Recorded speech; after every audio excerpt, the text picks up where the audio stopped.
11th, 2024, and this is our 5 o'clock work session. Please join me in standing for the Pledge of Allegiance. I pledge allegiance to the flag of the United States of America and to the republic for which it stands, one nation, under God, indivisible, with liberty and justice for all.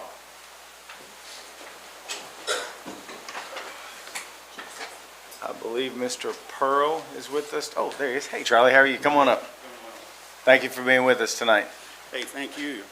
And I'm a member of the Frankfurt Interfaith Council, and I'm grateful to the Fiscal Court for allowing us to have prayers. And so here is one. May we bow, is this on, I guess? Yeah. Okay. To the sacred in all creation. May our spirit fill the world with beauty and wonder. May our mind seek truth with humility and openness. May our heart forgive without limits. May our love for friend, enemy, and outcast be without measure. May our needs be few and our living simple. May our actions bear witness to the suffering of others. May our hands never harm a living being. May our steps stay on the journey of justice. May our tongue speak for those who are poor, without fear of the powerful. May our prayers rise with patient discontent until no child is hungry. May our life's work be a passion for peace and nonviolence. May we risk reputation, comfort, and security to bring this hope to the children of the world. Let us pray that all living beings may realize that they are all brothers and sisters, all nourished from the same source of life. With humility, with awareness of the uniqueness of life, and with compassion for the suffering around us, let us pray for the establishment of peace in our hearts and peace on earth. Thank you. Amen. Thank you very much, Mr. Pearl. Alrighty, so now we're going to open it up to public comments. Is there any public comments? Oh, come on up. Thank you, Judge. If you don't mind, go ahead and say your name so everybody in My name is Robin Antonucci. I'm the Executive Director of the Frankfurt-Franklin County Tourist Commission. I'm here tonight relative to agenda item number 7, the withdrawal of the Franklin County from the Frankfurt-Franklin County Tourist Commission. Just wanted to be here tonight in case the court had any questions. With me is Mark Stone. Mark is our board chairman. He is also a member of the Hotel Motel Association, the Frankfurt-Franklin County Hotel Motel Association. The Tourist Commission wanted to make sure you understood that we are fully in support of sports tourism. It's a market that, as you know, we have not been in for a number of years, and we fully support that and look forward to getting back into that market. In terms of the changes that this agenda item will invoke, we want to work with you on it. I believe that you're going to need us to work with you on it. I don't know the detail of how it'll all flush out in terms of the city tourist commission and the county sports commission, and we want to make sure that we can continue to promote the city and the county as a destination. Currently, there are 12 attractions in the county, in Franklin County, including our distilleries and some important attractions, Josephine Sculpture Park, Canoe, Kentucky, and others. So I know that you're hoping to get this addressed. We're here if you have any questions tonight. I know that the Hotel Motel Association will assist in naming potential members to this board, and if that's going to happen within the next couple of months, I think you'll need their assistance. So we're here for questions. Mark, I don't know if you want to add anything, but just wanted to say Well, that. thank you very much for being with us. Eddie Jones will be on Zoom here tonight. Okay. Not quite yet. We're going to actually amend the agenda and move it up. Today's his birthday, so we're making him work a little bit. Eddie's So- birthday, Yeah, okay. so, but after the judge's report, we're going to go ahead and get into the sports commission. Oh, if okay. That's okay. Thank you. Yeah, thank you very Thank much you. for being here. Thank you. So I'm going to ask Squire Sebastian, can you hear everybody okay before we get started? Okay, perfect. I just want to remind the court to use your microphones when you are speaking. Alrighty, is there any other public comments before we move on? Alrighty, seeing none, I'm going to invite Mr. Duke Wilburn up to give us a road department update. Good evening, Duke. How are you doing? Good afternoon, how y'all? Good. I'm doing well.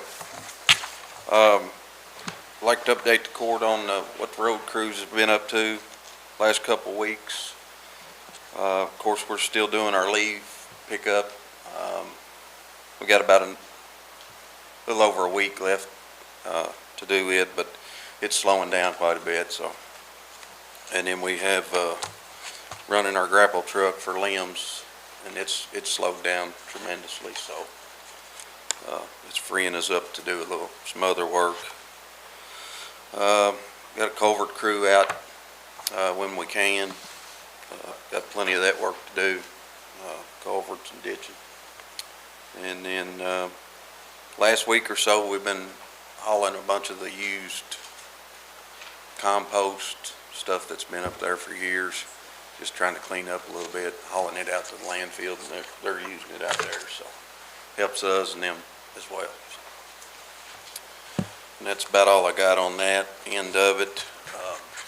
Don't have a lot to report on the new building, other than we do have our steps that we've been waiting on for about 8 months.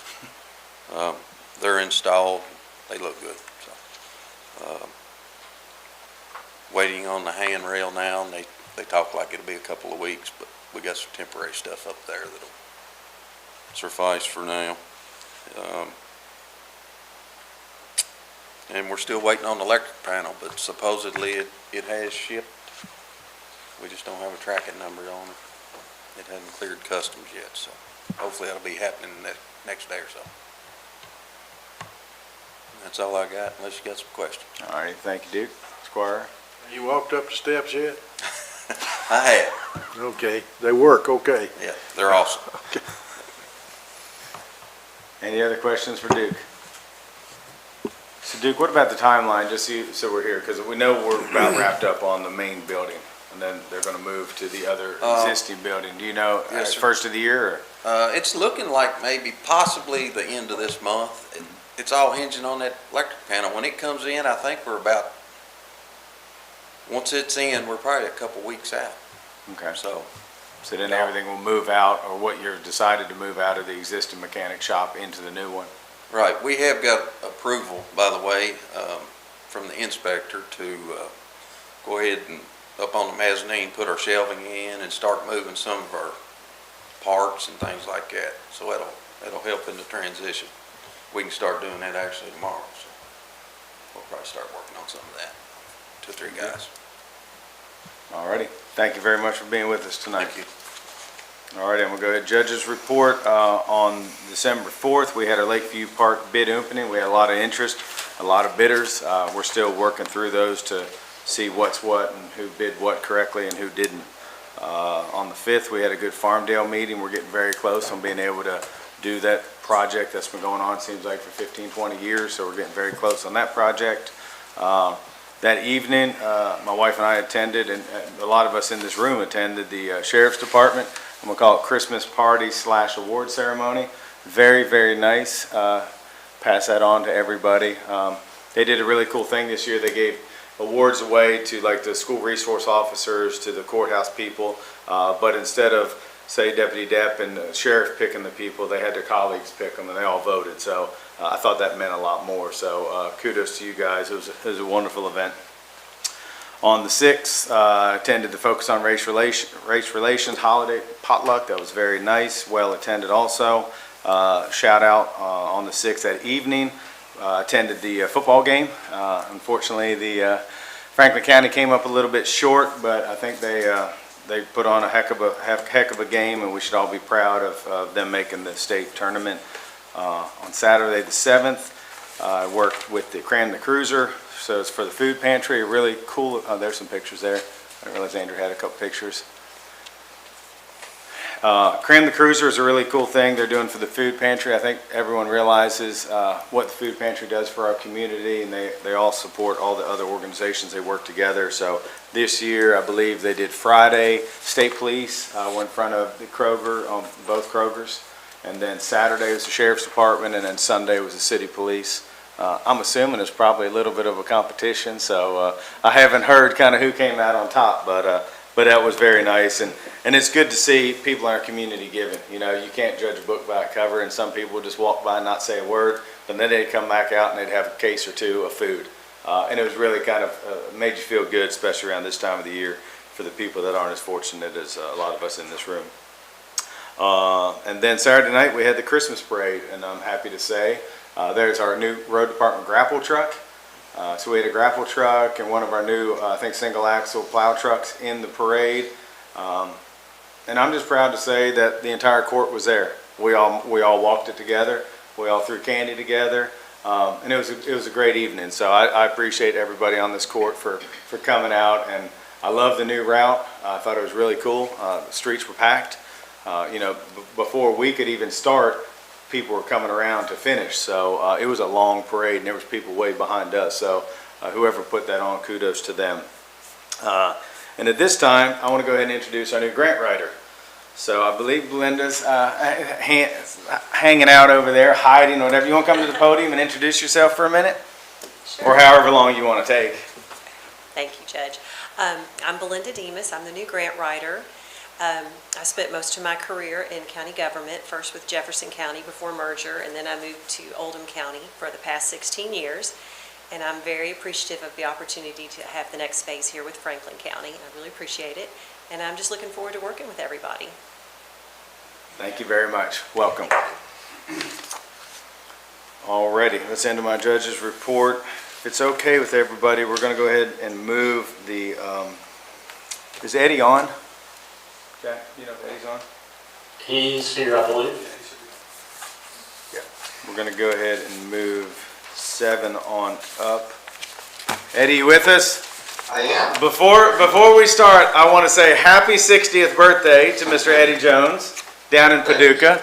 And I feel bad that we made you come into work today just to do this meeting, but we appreciate you. All right. I'm glad to be here. Thank you for letting me help you in this effort.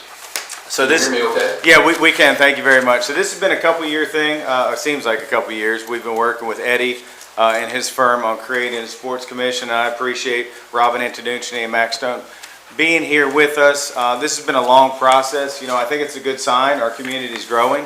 I think it's exciting to be able to create a sports commission that's going to really help with economic development.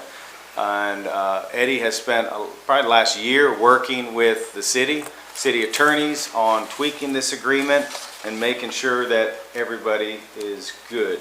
I do know that Mr. Kennedy and I had a nice meeting with Robin last week, and we assured her that her budgets and everything are going to be fine. We're not going to let any shortfall come.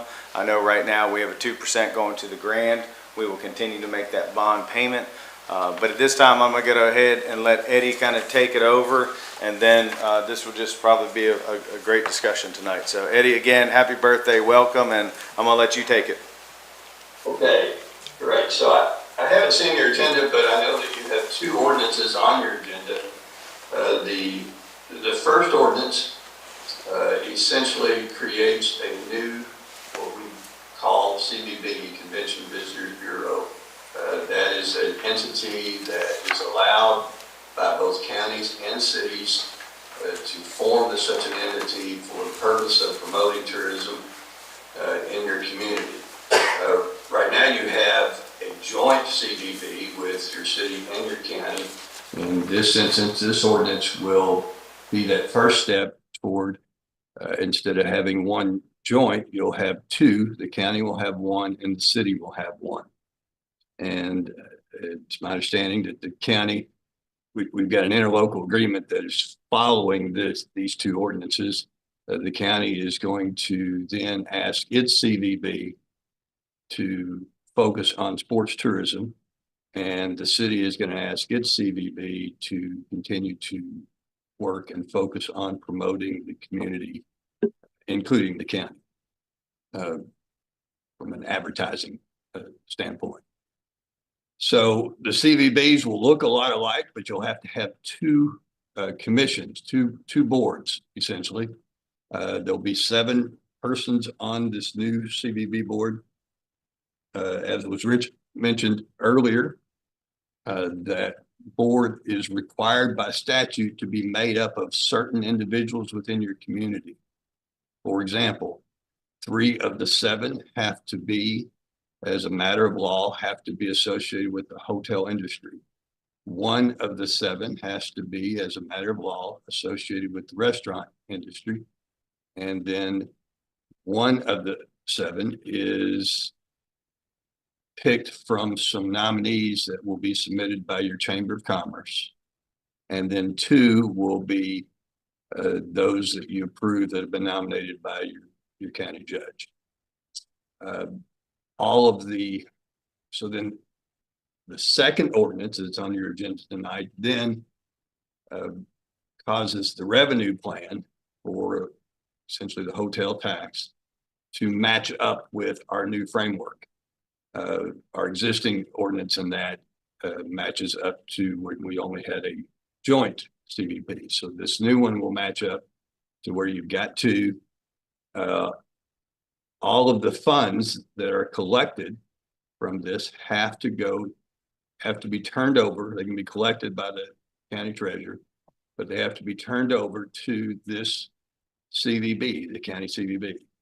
And the county and that CVB can work together on how you spend it, but essentially you almost have to agree on how to spend it. It's just required by statute. So it's not money you get to put in your general fund. It's money that is designated, has to be spent on tourism related facilities or activities or promotions. And you will be following the path of some other counties. One, my home county, McCracken County, Caldwell County, which has also done this, in which they have designated one of the CVBs to focus on sports tourism and the other to work on promotions. So that's the framework, the general discussion, without getting too deep into the weeds, and I can get as deep as you want to get. This will generate some additional revenue for this county CVB. Projections are about $600,000 a year. And Okay, I think that's a pretty good scenario or what we've been working on. So I'm going to open it up to questions now that anybody might have for Mr. Jones. And we'll just go from there. Oh, Sherry, Squire Sebastian? Okay. Thank you, Judge. Actually, and happy birthday, Counselor. Thanks. Good to see you on your birthday. Thank you. My question actually is going to track to our treasurer. It's in regard to tab 7. It is section 2 of the agreement, item F as in Frank, where it talks about a request for funding to the Franklin County Treasurer. Has there been any conversation by the group that is working on this as to what that initial, I want to call it seed money to start this organization, this entity, what that will be? I just want to have an understanding of that as a member of the Finance Committee.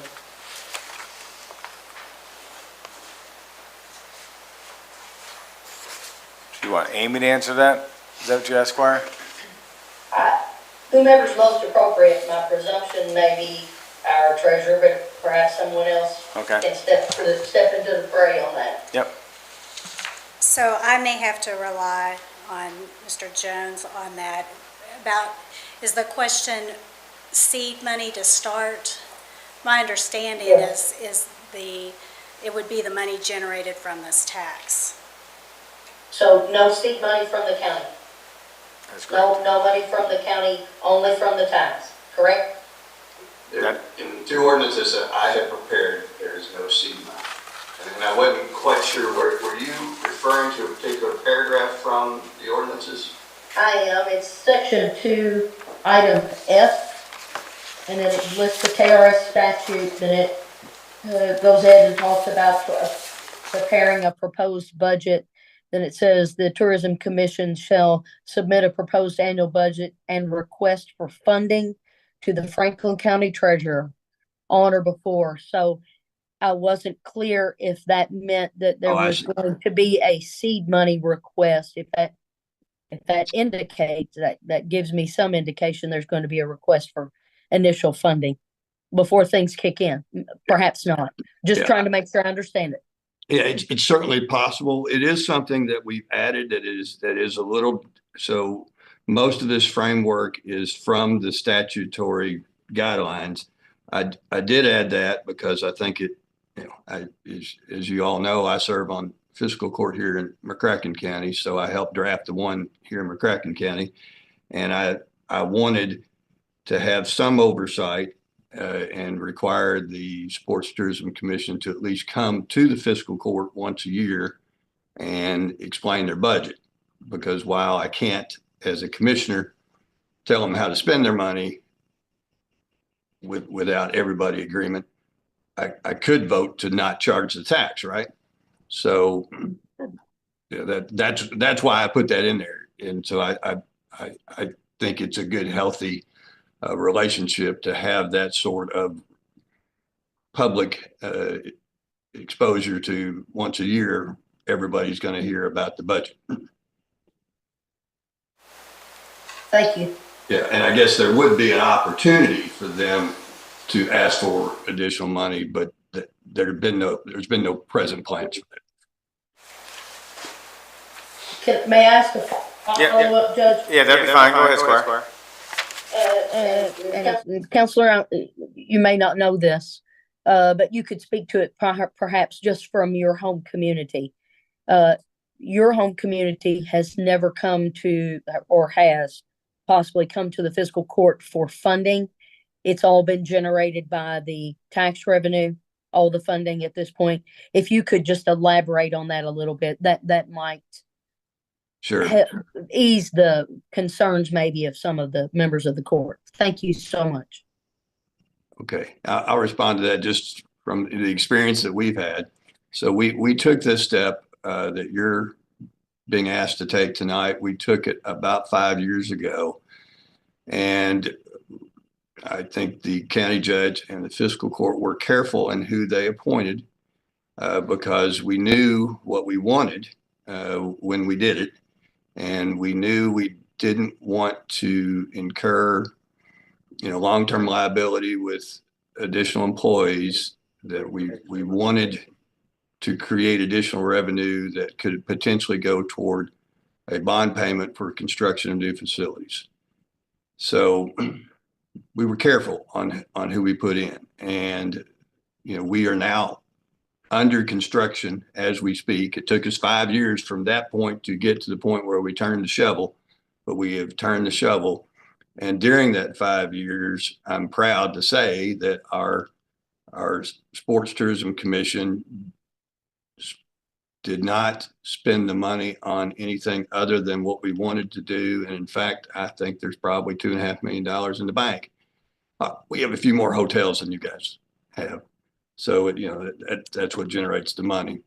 But, the plan was to basically treat this funds like your church building fund.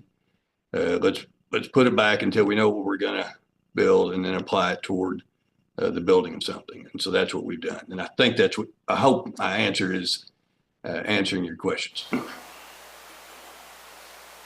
You have. Thank you very much. All righty, what other questions do we have for Mr. Jones? Spartan? Maybe not to Mr. Jones, but to anybody that might answer this, go back to the questioning that Squire Sebastian has been doing on this F. So what's the alternative if the fiscal court decides not to approve that, their funding request? It seems to me like that, I'm thinking out loud, because I just saw this recently also, that it says the Franklin County Sports Tourism shall submit a proposed annual budget before March the 1st to be approved or rejected. So what's the step if it's rejected? Eddie, I'm going to ask you that from a legality standpoint, if you don't mind. Yeah, I guess if you became at loggerheads with your Sports Tourism Commission as a fiscal court, your power is to say, I move that we quit charging the tax. They're not spending it like I want them to, and so I don't think we ought to charge it. So that's your hammer. But this provision at least creates an annual opportunity and requirement for the discussion to occur, because sometimes you can create a government entity that goes a different direction than you wanted to. So this is an opportunity to make sure you're both headed in the right direction, and you're both headed in the same direction that you want to go. Let's say that. Does that help you, Spartan? Well, it would appear to me like, and I'm thinking out loud here a little bit, maybe I shouldn't be doing that, but we should look at they should submit a proposed annual budget. There's no question about that. But we should be able to discuss and make suggestions, but I don't know about rejecting it unless it's the Squire from McCracken County pointed out, the hammer is to do away with the tax. Yeah. So I don't know why we have to approve the budget. Maybe discuss it and Accept it, maybe? accept it. I don't know. I'm just talking out loud here. Yeah. It seems to me like rejecting it is a pretty serious thing. You can reject it by removing the tax, which is also an ordinance. But Eddie, do you see any benefits to changing some words there to reject it instead of? Yeah, you could change it so that you receive it. I guess we kind of do that with some of the other specialty entities. They come in and tell us what their new property tax is going to be, and some of them we get to approve and some of them we just get to receive. So you can change that to receive. I'm not suggesting changing, I'm just kind of suggesting discussion on that. Yeah, understandable. Squire Sebastian, I think you want to maybe comment on that? Yes, sir. Thank you, Judge. I guess the way I'm looking at that is, should there be improvements to the county park system that these funds go to? I think we would want to have, as we own the county park system, and potentially maybe adding other parks to it down the road. We would certainly want to have some extensive say in what those improvements, et cetera, are. I think this gives us the ability to be able to weigh in on that at that point. Now, Counselor, you can weigh in on the comment I've made. Thank you. I personally like the word approve, but from a technical standpoint, if you were to reject it, I think you're exactly right in that doesn't necessarily mean if you reject the budget, you have put that government entity in a stall. They could ignore your action, and then you would have to take another step to get your way or not get your way. But one thing I will say, and it's important to remember, so these funds, because we're all looking for funds to improve our park system, these funds, and the analogy that I used a lot here is these funds, this particular bucket of funds, it can be matched with other funds, but this bucket of funds has to be released reasonably related to the idea that little Johnny in Cincinnati or Louisville or Nashville is going to be attracted to come to Frankfurt these funds are not necessarily for little Johnny in Frankfurt. Say little Johnny or Julie. Obviously, there's some synergy. You know, if you build enough ballparks, they can fill both purposes. But I just think it's always important to remember these funds are for tourism, and sports tourism is a real thing. But it's got to be that tourism word's important. I don't know exactly how to fix it without some thought, but it would appear to me like that if we rejected that, it would completely throw a lot of disarray in the commission on what we're gonna do now, if we have the authority to reject it outright without fixing it or making suggestions or just outright saying, no, we don't like it. Well, I guess there's nothing to say that they don't come back 2 weeks later and bring us a new one. Well, it says March the 1st. Go ahead, Squire. That's my thoughts on it. I mean, the way I read it, you can approve it or you can reject the idea at that time, but maybe with some persuadance to change the way they're wording or what they're asking for, it gives the opportunity to go both ways. That's the way I see it. Well, Judge, if I may, I have a lot of things I want to go back to, but since we're here, this specifically says request for funds as well. In my mind, there needs to be an ability to reject a request for funds, and in my mind, that goes to additional funds that the whatever entity, whatever we call it, we need to have a mechanism, or that needs to be removed as a conversation point.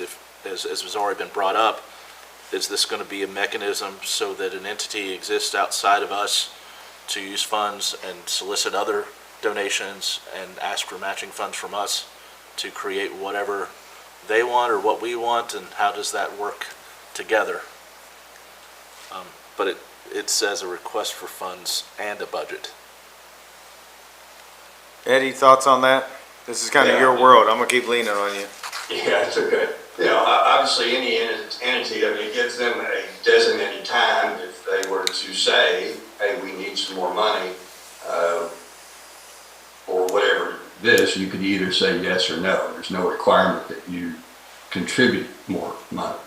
In practicality, how this has worked in other communities is once the project has been identified, then an interlocal agreement before that project goes forward.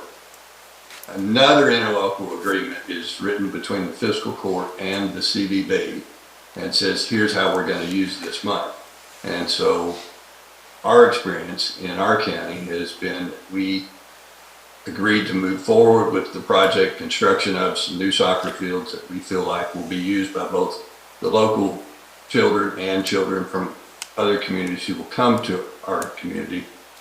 And both entities, the CVB and the Fiscal Court, agreed that 80% of this revenue, meaning the CVB revenue, will be used for the bond payment, and that leaves 20%. So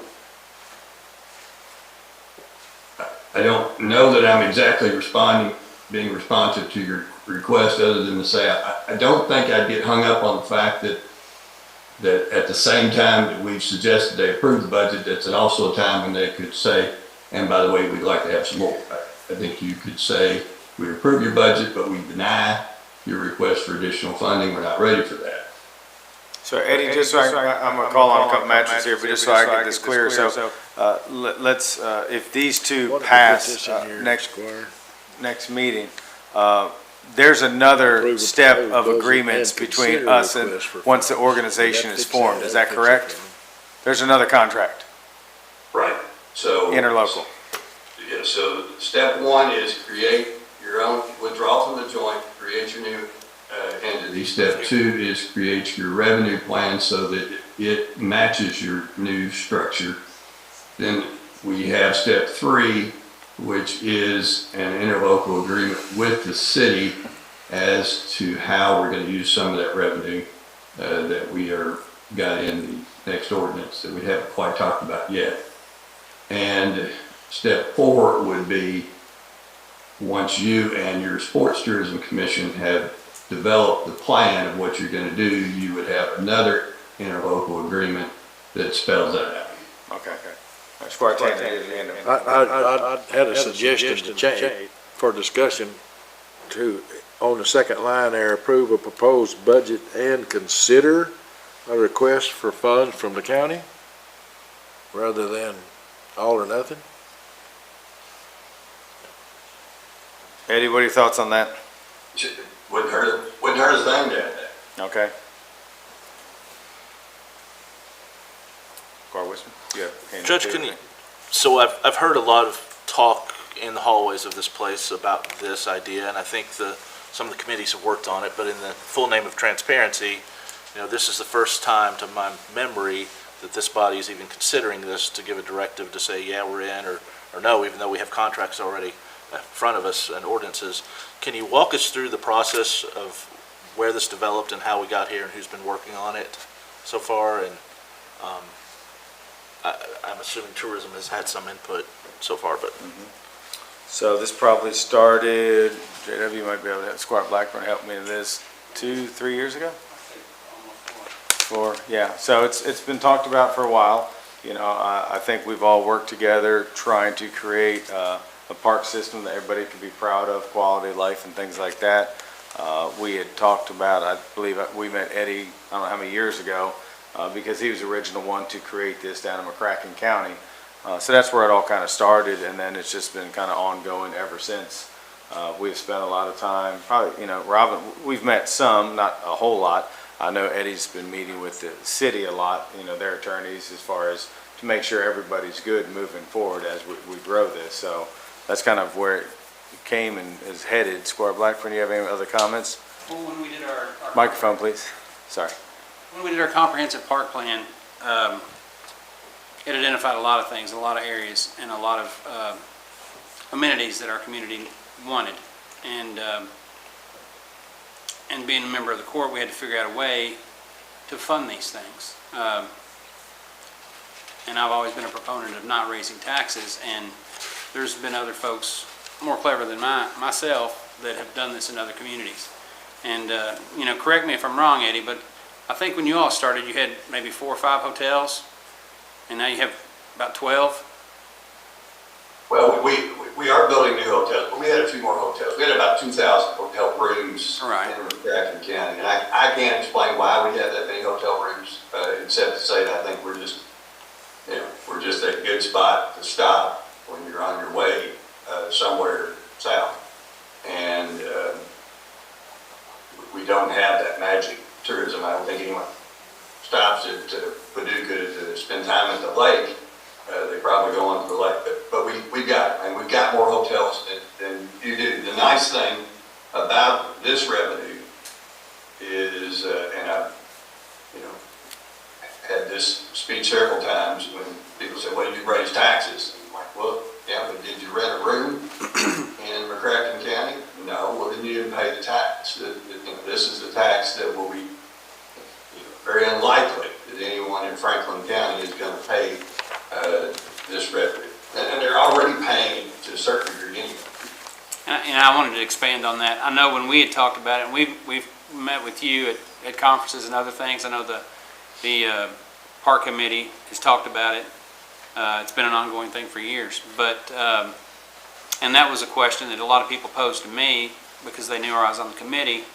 How are you going to pay for a facility? How are you going to pay for upgrades? How are you going to pay for these things? Well, we've looked at communities like yours, and when you have travel ball, I know a lot of people in here have sons and daughters, and I had a daughter that played travel ball, and it was exorbitantly expensive for me and my wife, but it was great fun. And when they went to Indianapolis, when they went to Sevierville, when they went to Louisville, wherever they went, we went. We stayed at their hotels, we ate at their restaurants. And these were weekend events, sometimes all weekend, sometimes a day. But it also created facilities and amenities for the locals to enjoy all the other days. And for us to give that level of facilities for our people in our community without having to put it on the backs of our people in our community, it's just a great way of making things work, and a lot of communities have done it, I know there was a number of folks on the former court and still on this court that seek that out to try. We're not reinventing the wheel. We want to do what's been working, and from folks like you that have been on it for 5 years, we can learn some of the little nuances of things we don't want to do and things to look out for. And it is an ongoing thing. It's a moving target, but we've got the ball rolling in the right direction, and hopefully we're not too far behind other communities, because there will be, I believe, a flood of the market. But you and I all know that our kids are going to play ball in one form or the other, and we got to have a place for them to do it.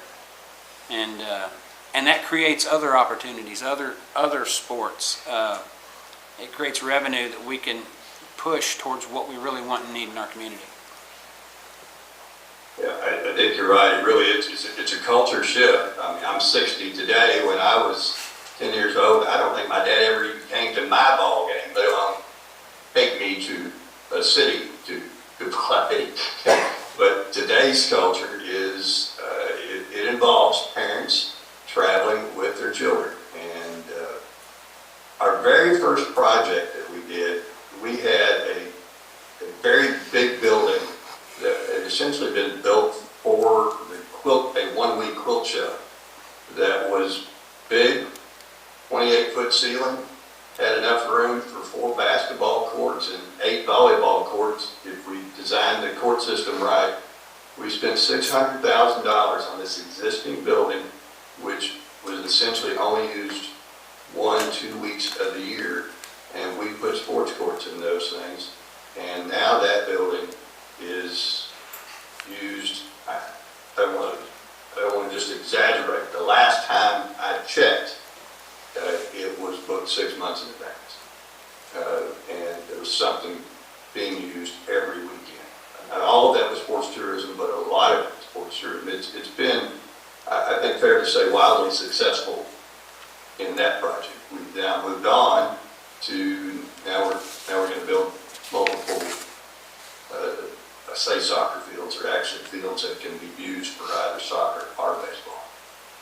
Squarehead. I just want to say that was well said. As a travel ball parent, we spend a lot of weekends out of town, and we go, aunts and uncles go, grandparents go, we stay, we eat. I would love to see something like that in Franklin County, to where it would enhance what we're looking at. It's a no-brainer to me. And I think it's been very thoughtfully done with the makeup of the commission itself. Having 3 representatives from the hotel and motel industry. You guys know it way better than we ever will. And you know the trends, you know what's needed. I think having, people with local businesses, the Commerce, the Chamber of Commerce, having folks in there, I think it just opens up in every direction. Because we tend to cater, services tend to cater to demographics. And I'll say this because I'm a father and my wife of girls. I grew up with 3 sisters. I have 2 daughters. And like Eddie said, his dad take him to play ball, he'd drop him off. A lot of dads do that. We're busy. We do stuff. But when your daughter goes, mom, dad, brother, sister, aunts, uncles, cousins, everybody's going to watch that girl play ball. And whether they're good or not, it doesn't matter. They're having fun. We're having fun. It's an event. We planned vacations around it. And I only did it 1 year. I know you've been doing it for years. But it just opens up a wide avenue of things that I don't think a lot of people see when they just think we're going to put it on the backs of the hotel. Well, how often do we in Franklin County stay in our own hotels? Not very often. If we have an event, we bring family members into town, something like that, it affects us.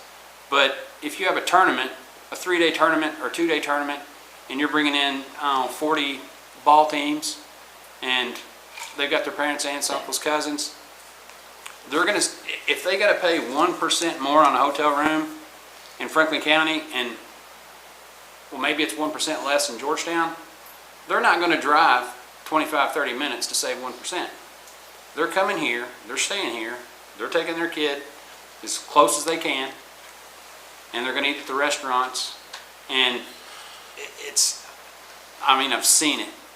When you buy an $8 Coke at one of these things and you keep your cup because you get it refilled for $2. And I'm not trying to say we're trying to gouge people or create all this thing. I'm saying we're trying to create revenue to develop our community for our community using funds from outside of our community. And it's pretty simple for me. Squire Sebastian. I'm sorry, Squire Dyke. I was looking at her, make sure she wasn't waving, sorry. I'm not nearly as good at numbers as she is. So. Yeah. Most people know that I was not thrilled with any of this when it started. When I ran, I was not happy about the park. I just wasn't. And that was because, not because there's anything wrong with the idea, but because I did not want our citizens paying for that, because we know how it was going to turn out. And so it was kind of a crapshoot for me, in my mind. And all of my kids played ball and done all of those things, and I've been a travel ball, and I still am with my grandkids. So I just want to say that I like this idea because it won't be on the backs of our people. And we go plenty of places and spend all kinds of money, like, just like this. I mean, we don't think about it. We go because our kids want to go, because it keeps them, busy, and it's good for their bodies and all of those things. And I think that can happen here. And I'd rather it happen this way than taxes going up. Just my 2 Squire cents. Dyke, I will say I appreciate you coming in, talking about this, because it has kind of been a journey, but I think one of our intentions is that everything this sports commission does will benefit our community and the kids in our community. And as we fight this opioid crisis and everything else, we know we need to keep our kids busy or they're going to continue to get into trouble. And then we're just going to keep going through this process. So I think, to me, this is just the first step in trying to make things better in Franklin County. Go ahead. I think so too, and I also think that just, from watching my grandson play, who's 12, I'm at the ball field all summer long. And I'm not thrilled with the way it's going, to be honest. I'm not very happy with it. And I think it can be done much better, and I think this is, and you and I talked about this, like, this is the way I think we can make our local programs better, get more people into our community. So, Yeah. Thank you. Let's go to Squire Wisman first and then Squire Campbell. I know everyone's feelings and opinion, and I think we all generally agree, but I want to try to vet out a lot of the technical information for the community here, because again, this is the first time any of us have got to see this. And first of all, it looks like we have an effective date of January 1, but we only have one more meeting 6 days before Christmas. Is there an expectation or some time frame or need that we need to hurry this along so quickly? If it's been worked on for 4 years, I would like to have seen, some things along the way a little bit more. I never like being rushed, and especially when I don't feel like the public's fully informed, or even myself, to be able to tell them, details that I'm going to be asking here tonight. So I guess the first question is there a definitive time frame that we're working on for some purpose that we need to have this thing signed within one more meeting? Our hope is that after Amy and I met about this, she thought it would be cleanest if it started January 1, because it's a whole kind of new setup, how things are collected and things like that. So that's why we're here. But not a mandate, and it goes No, it's no mandate. to some of the taxing. No, but if it's not January 1, then the next logical date would be July 1, and that's 6 months of losing revenue. But that's our calendar year, right? Yeah, So it would seem to make more sense in my mind to have started last July or something, Well, I lean on our treasurer because she deals with the money, and she said January 1, so here we are. Well, I'm wondering more so the technical aspects of it. I mean, this is sort of cut and dry. It's another tourist convention, one for the city, one for the county. But I'm wondering more about the second document, if we can go into it a little bit, about these breakdowns and the decisions about how those work and how we affect those. We have a 1% that has been going to our a fine arts center, effectively the Grand Theater, for years, and I think they've got 5 or 6 years left to pay that off, right? So we're committed to that. So that, although I don't see where it states it in here, I assume that's part of the next document that we agree that we'll continue to to pay that debt service. If it's okay, I'll let you know how I understand it, okay? So currently, we have a 2% that goes towards Save the Grant. So that payment date to be paid off is 2023. So the intent is that, what's that? 2032, I'm sorry. Last year. Long day. Sorry, thank you. So the intent is to continue to make that bond payment. Amy, if I get this wrong, please stop me, okay? So then there's, and Eddie can explain this too, the way the taxes are collected, they can only be used for certain things, and I think it's called the entertainment district or something like that. So ultimately, it's fine arts, or obviously a convention center, which we all know we need to build a convention center. So the thought is, after talking with Eddie, that what's left over from the 2% that's not needed for the bond payment, plus another 1% will go into an escrow account for potentially a convention center to help the city when they get to that point. We will control that money, we will hold that money. The other 3% that will be tacked onto that will fund the sports commission. Eddie, did I get that right? Yes. So you got two statutes at play here. One is 91A 350, and that one generally says that a government like yours can charge 3% for its CVB. They can also charge an additional 1% for the operations of a convention center. And then there's another statute, which is KRS 91A 392, and I'm going to call that the special 2% revenue. And to be able to charge that, you have to be a county that has a second-class city, and you do. And if you have that, then you get to charge an extra 2% that people without, or communities without that, don't get to charge.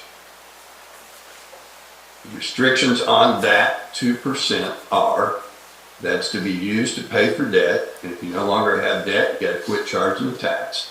The debt can be used generally to pay for the construction of a convention center, or it can be used for a fine arts type center, but that has to be located in your central business district of your city. So you couldn't use this money, really, that 2% you can really only use on a convention center or something that is related to fine arts center in your central business district. Does that help Squire West? Yeah, I'm just wanting to get some things on the record, because you know these questions are going to come up, especially about the grant. Yeah. And we have met with Bill Cole a couple times, just to let you know. Well, the division of funds, how would that, I guess the sticky questions around a convention center space, there's already been a 1% that's been occurring and sitting in escrow, I believe. For the city. But through our shared convention space. Yeah, but I don't think we're collecting it. Our convention bureau, but. We have not been collecting that, city has. Yeah. Right, so, and in the absence of a convention center, are we able to create this 1% in this new realm of entity that's being created? Or does that only kick into place upon the development of such a space? Eddie, this is a law question, but I believe the way it's written is as long as there's intent to build a convention, you can collect it, which I believe is everyone's intent here, I hope. I think there's a general, I think you're far enough with the passage of House Bill 1 last session. I think you're far enough along to be able to charge this tax and in good faith say, we're going to dedicate these funds, and you're required to dedicate these funds for that convention, development of that convention center. And maybe I should explain what House Bill 1 was, because not everybody knows, but House Bill 1, I'm pulling it from memory, but it seemed to me that it it said that the state would give 22 million for the development of a convention center in Frankfurt, but it's expecting certain local matches to occur. And so then the thought is, I told you there's 4 steps to this, right? Step 3 is an interlocal agreement we're working out with the city. And one of the reasons they're pretty happy with what we're doing is this is going to generate this 1% from the county, which will then go toward that local match toward making sure that the state feels comfortable that the local community has skin in the game for the convention center.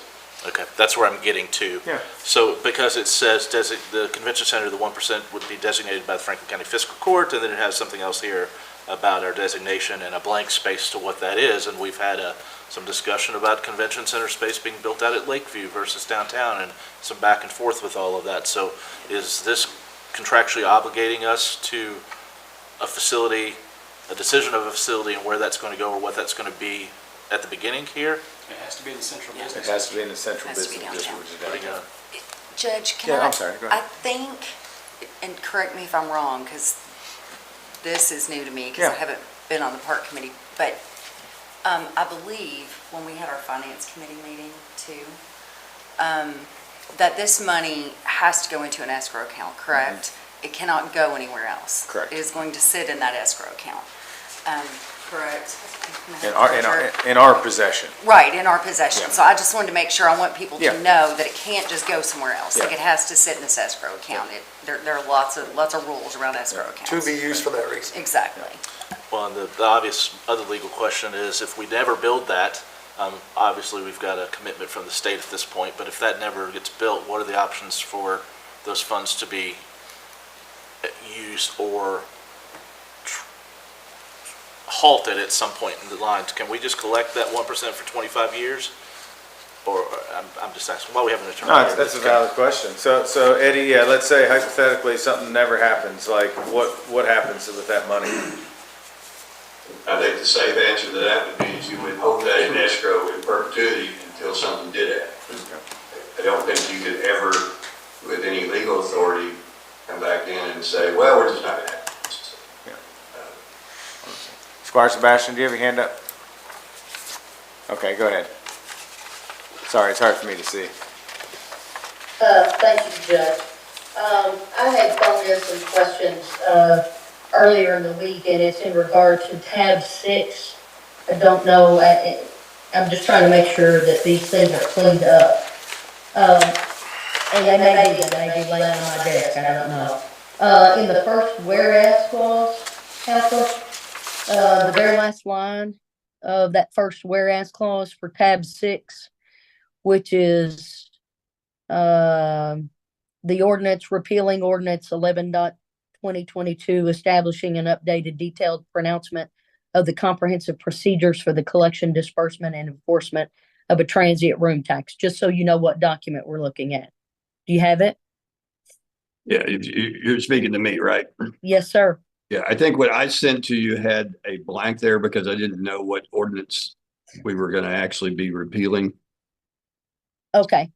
And so Ours has something typed in it now. So in that first whereas clause, that last line of that says, and for the construction of, mine says Pad Arts Center. I'm not sure what that is. Can you help me with that? yeah, I think we sent a new corrected version on that. I think that was a typo. All right. Thank you, sir. I'm going to continue on in that line then. And I think what we did was we substituted, somebody may help me, but I think we put Frankfurt Fine Arts Center. Okay.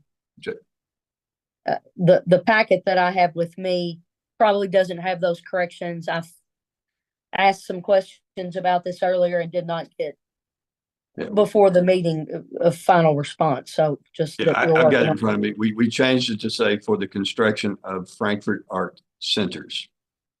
Frankfurt Art Centers, because we felt like that language would fit within the definition of KRS 91A 392. All right. Thank you, sir. I'm going to move on to page 3 item B, it goes from page 2 to page 3.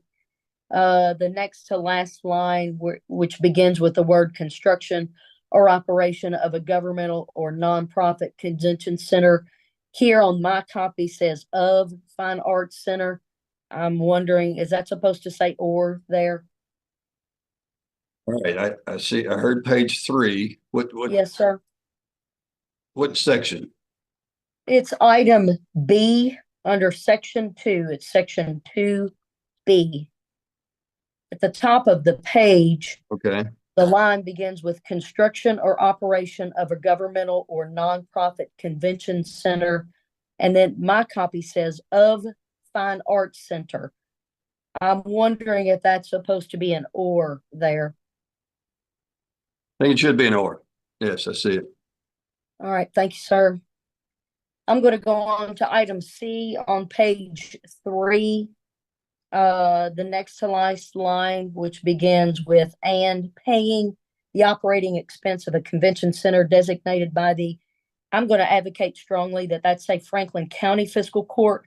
As you know, there's a city of Franklin in Kentucky, and sometimes we pick up their mail. Unfortunately, it's sent to us. So I would really, and maybe the copies you all are working from now has that in it. Copy I'm working from does not have that. Tell me again, what section? It is item 2, C as in Charles. That is on the top of page 3. You said 2, so section 2. Yes, item C, Okay, Charlie. all right. And it's the line next to last line in Charlie, which says, and paying the operating expense of a convention center designated by the, my copy says Franklin Fiscal Court. Oh, I see. It doesn't have the word county in it, does it? Okay, Yes, sir. I would like for that to be added, please. okay. And I'm going to follow along with that same line on page 5. At the top, there is a table. At the top of page 5, begins in section 5, which wraps from page 4 to page 5. Right, I got the table. At the top of the table on page 5, it also enumerates Franklin Fiscal Court. I again am going to echo putting county there to distinguish us from anybody that may be set up in the city of Franklin. All right, so I see the Franklin County Treasurer shall make monthly disbursements which may be adjusted from time to time by the fiscal court. Yes, sir. Am I in the right section? So then we go to the table. Yes, sir. Yes, sir. Oh, I see. In the third table, it says Franklin Fiscal Court. We should put the word county there, right? Yes, please. Okay. Okay. And now I'm going to go to the last page 6. Page 6 begins with section 10 on the copy that I'm looking at. Right. All right. So in the third line, which begins with deliberations of the fiscal court, since the fiscal court's already been named in the first sentence, Franklin County Fiscal Court, my assumption is we just need to make a capitalization there, fiscal court. So just and then capitalized court, right? Yes, sir. And then if you'll notice between section 11 and 12, I don't know what's happened, but the font style completely has changed. My assumption is we want to keep that all together. It may be on the same copy on the copy you have. Yeah. But it's a very pronounced difference on the copy I have. Yeah, that must be a printing issue because on mine they're the same. Okay, cool. May, it's probably just a printing issue on this copy that I have. Thank you, Squire. Squire Wisman. Some other questions, Judge, just I want to make some clarifications. It would seem to me that whatever entity we create can effectually run however they decide. We're appointing members to an external body that then can choose to use their budget and the funds however they see appropriate. Of course, we ultimately appoint them, but we've had organizations kind of get away before. Getting back a little bit to the conversation earlier about approving and rejecting a budget, I'm kind of wondering what, and maybe that's the third part document again, what safeguards do we have if we take an initiative that we want an organization to go in one direction, and we make some mutual agreements, but that the board a few years down the road decides they want to go a different direction or counter to whatever elected body is in place at the time. I don't believe we can really put any specifications other than a name, which I understand can kind of be anything. We're naming it potentially the Sports Tourism Commission, but I'm concerned about what connotations that has and what makes sure that that follows through and we don't then get competing organizations, if you will, because we're going to have two of these that are somehow duplicating efforts, right, is just sort of my concern. Maybe Mr. Jones can speak to Just trying how to a understand. third So document you're might- saying the two entities, one's going to be, for now, I'm going to use Robin's name, obviously, because she's the director, she's the tourism director. And you're saying just because it says sports tourism, there might be overlap? I'm saying we're creating another entity that ineffectually by state law is exactly the same.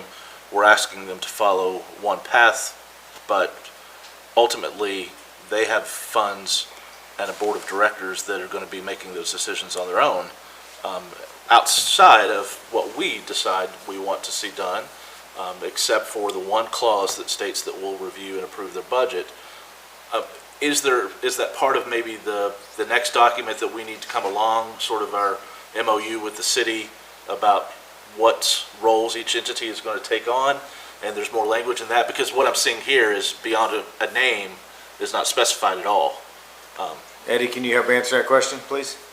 Right, yeah, so the focus of the two entities Can be a subject matter of the interlocal agreement. That's the way we do it. So that's step 3. And then in step 4, so step 3 is an interlocal agreement between county and city. Step 4 is an interlocal agreement between county and the Sports Tourism Commission.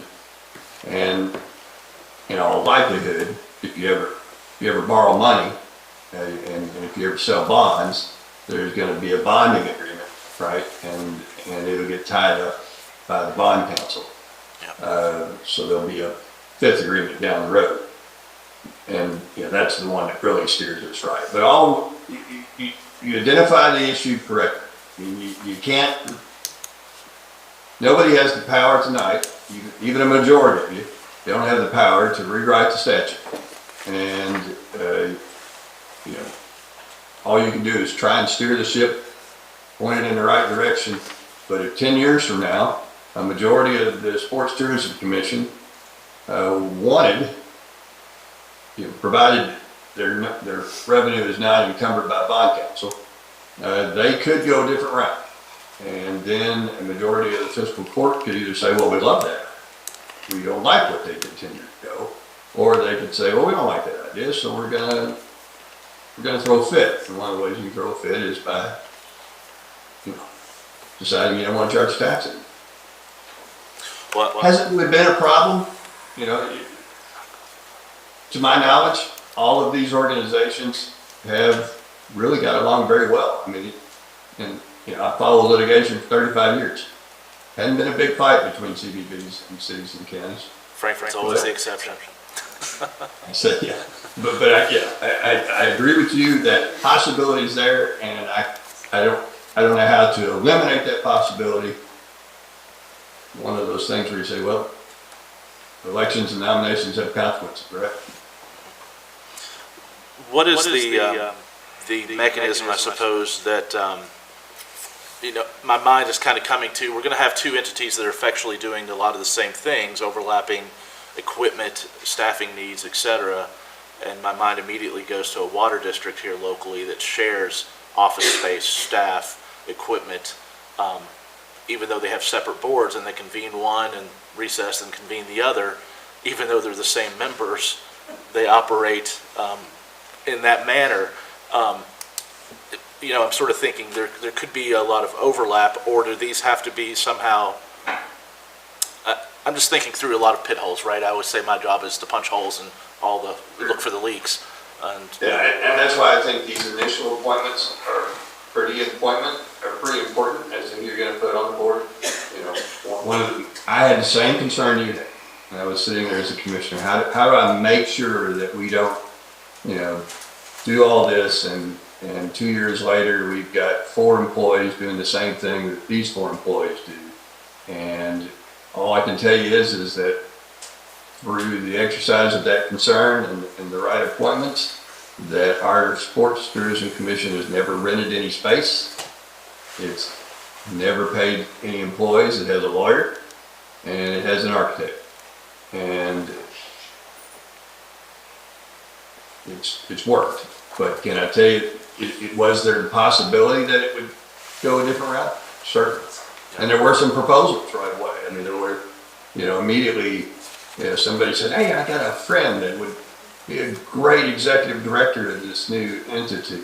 And, I did have that work, but through the careful selection, the will of the Fiscal Court has prevailed. just one more thing, Judge, I think for now, just the name.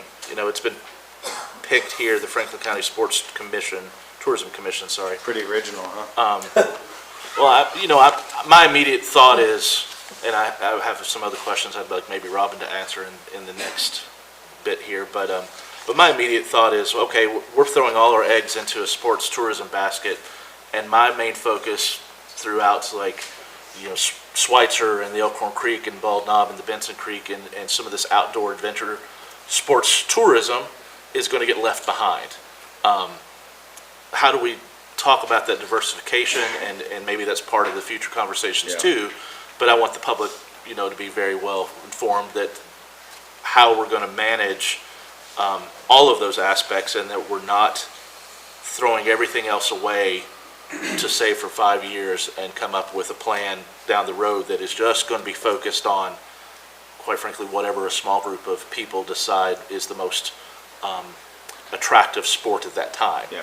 Whether that's soccer versus fishing on the creek. Yeah. How do we navigate No, those and we've things? talked about that, the whole outdoor thing, and I think that's where we're trying to go. And for me, that's later conversations, and I think Robin's board, and we all just talk about that because, we've talked as a court, about buying land, trying to get better access to Elkhorn Creek, for the canoers, kayakers, fishermen. So I think you're spot on. I just think that's coming. I'm just asking, is there maybe a better name that would be a little bit more inclusive of some of those kinds of things? Because I could imagine this entity could help us do some of those things, like buying access to the river and the creek and building out a kayak launch, for instance, that we don't have in this community right now. Eddie, this is just first reading tonight, if we decided in the next couple of weeks we wanted a different name, would that be a big deal? We can still change the name of this before we vote, correct? You could change the name. Frankly, there's no magic to the name we had. Hopefully it won't get me in trouble. But, our CB, we're known. We have a quilt museum, right, in our community, and it's a big deal. And it's a cool museum. And we have a quilt convention, and it's a big deal, and it's a cool convention. But as a commissioner, I wanted to make sure that both the public and the parents and the community understood the focus of what this was going to be on sports tourism. And so we just named it that. All it serves as is a rudder. It steers where we're headed. The reality is, this commission could go any direction that they believe is tourism. And until they're bound by an interlocal agreement, if it fits in the box of tourism, they can go that direction. Okay, thank you. Regardless of their name. Squire Sebastian? Thank you, Judge. I just want to call the court's attention to the Economic Development Group that was created back in the late 80s, early 90s.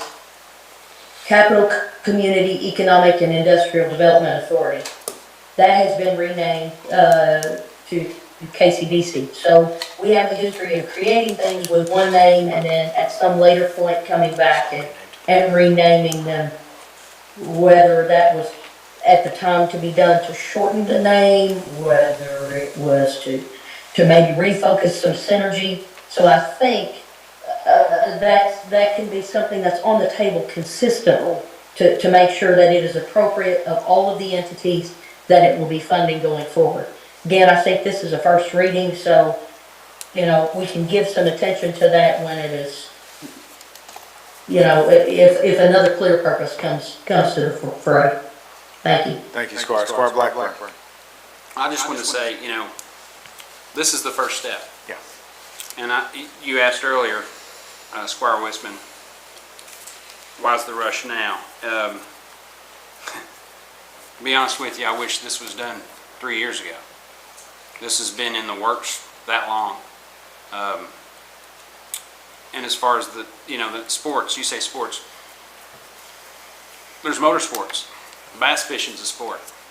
And if it is, I'm an athlete. But I'm just saying, there's the fourth agreement that we're going to have, that we're going to draft and develop, is going to be between the county and the commission. And I think it'll lay out a vision and a direction for where we want to go, and that'll be an agreement. They're not going to be able to just take the ball and run with it.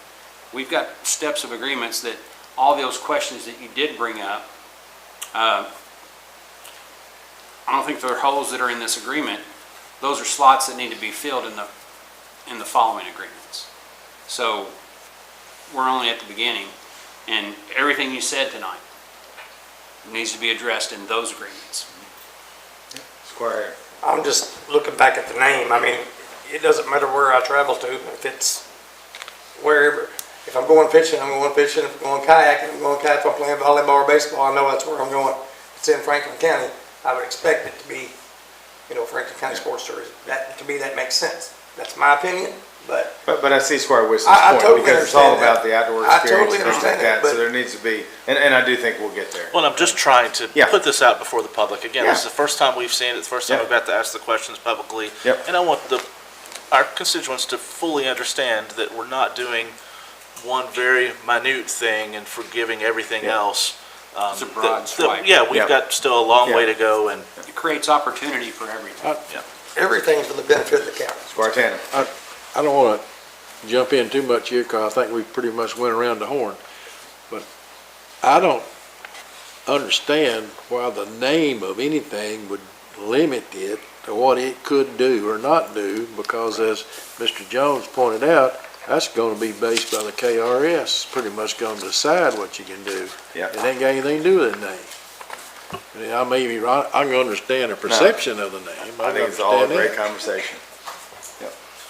All righty, we good? well, if I could, Judge, I would like to ask, since Robin is here as a representative or one of the board representatives, just, how this is going to impact their budget, what exactly that will do. Am I correct in understanding this effectively would cut the current organization's budget in half? Then Rob, leave you want them to talk about it? We've had this conversation Sorry to with put the you on the city. spot, Robin, but I would like, again, this is something brand new, and I want the public to be fully informed as well as myself.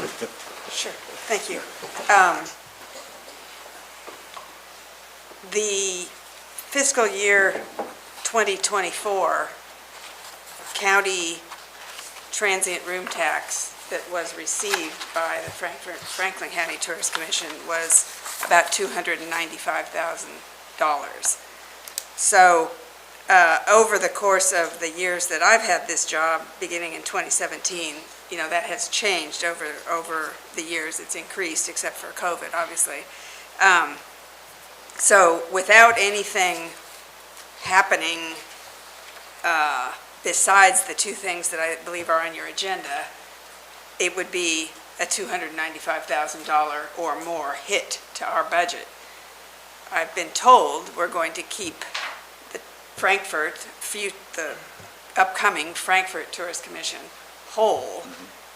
The details of that have not been discussed or worked out, and that's why I came here and said we want to work with you. I've not had any conversations with the city about any of this. So those details have not been worked out. I am in the middle of a budget year, that runs, through June 30th. My budget for this fiscal year that we're in now has been submitted to the county and the city. We have obligations for that money through June of this year. Come, February is when we'll submit the budget for the next fiscal year. So if there was an immediate, impact or loss of that money, it would be a hit in that immediate, in those 6 months that are coming up. So, does that answer your question? Yeah, that was my concern, because I know you all operate on the same fiscal year that we do. Exactly. And it would be cutting you halfway through the year and then cutting your budget effectively in half that way. So I wanted, my biggest concern is that we don't take a step forward thinking it's a great opportunity and completely lose everything, the momentum we've got in other ways, and put our funds away for a rainy day, effectively, it sounds like to me somewhat, and lose out on the massive tourism boom that we are right in the middle of, that I'm concerned only has a finite lifespan as well, with bourbon tourism at least.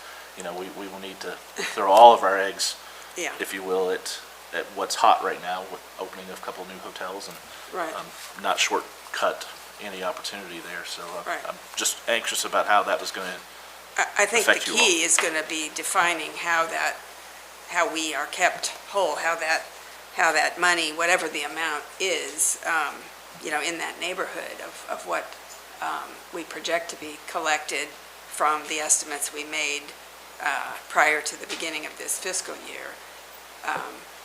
If the money collected in the county hotels beginning January 1 is diverted to the Sports Commission, then whatever amount that equals over the course of that 6-month period, how does that get paid back to us to keep us whole? Because our budget is set on that estimated amount.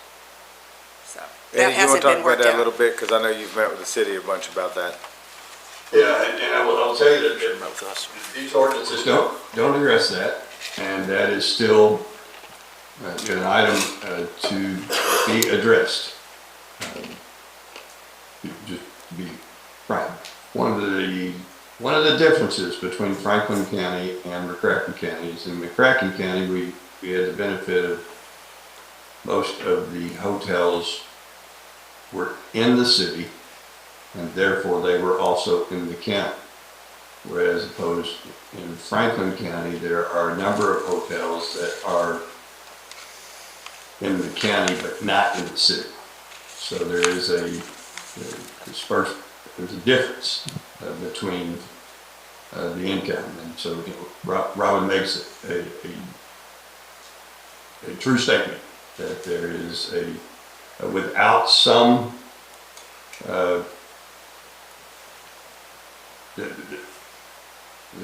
what will be left for the city CVB will be less than what this joint CVB had. That is a true statement. And that is one of the things we've talked to the city about, making sure that it stays whole, and we're still working that with them.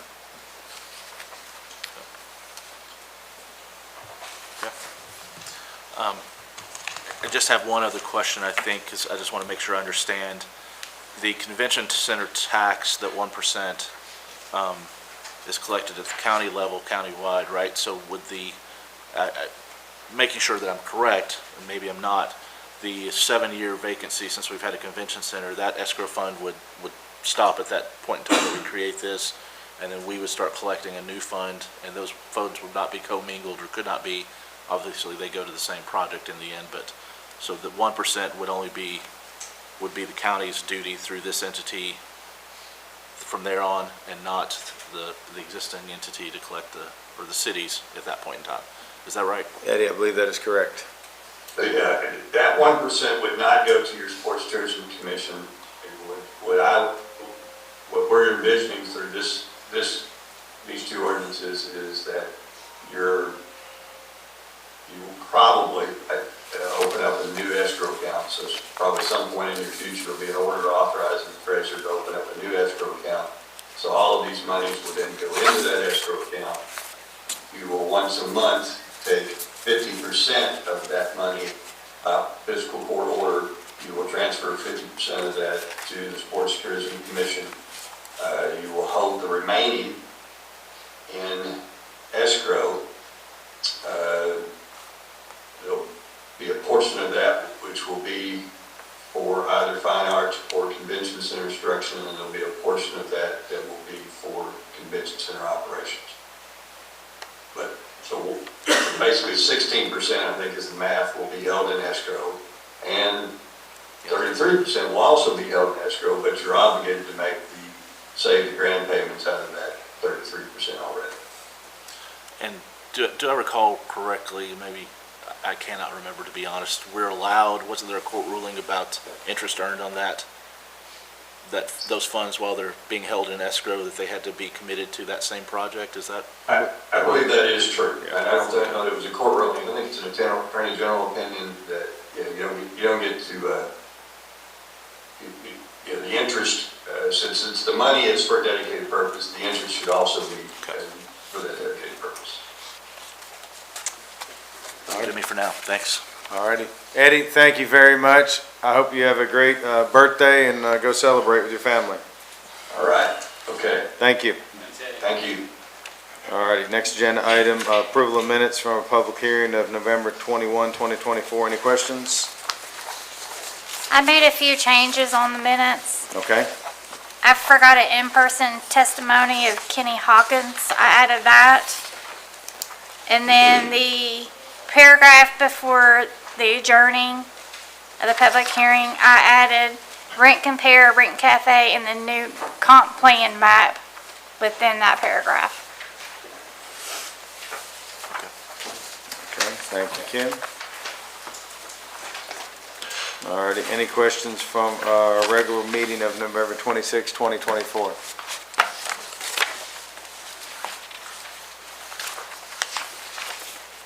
right, seeing none, I'm going to ask Duke. I believe you're up next. We're going to talk about the storage fuel tanks. Yeah, we're asking for authorization to advertise for bids for fuel storage tanks for the new facility. As you can see, one 3,000 gallon for road diesel, and then the 1,100 gallon for the dyed diesel. Currently, we're using undyed diesel for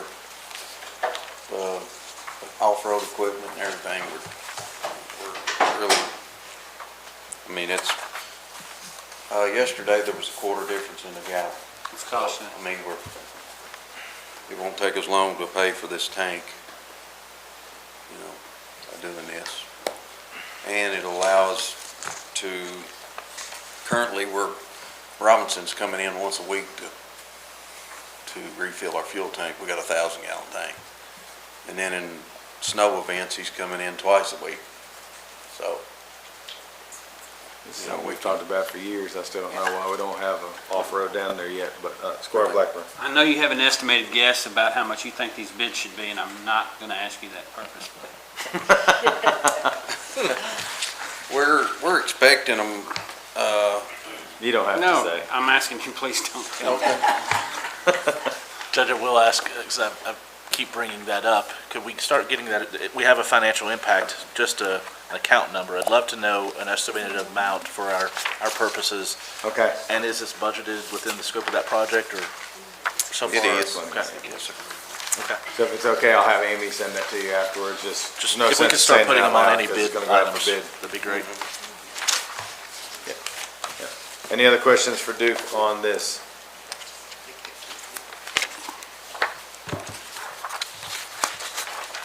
Thank you. I believe Chief Brewer's up next. Good evening, Chief. How you doing? Doing well. Hope everyone's doing well tonight.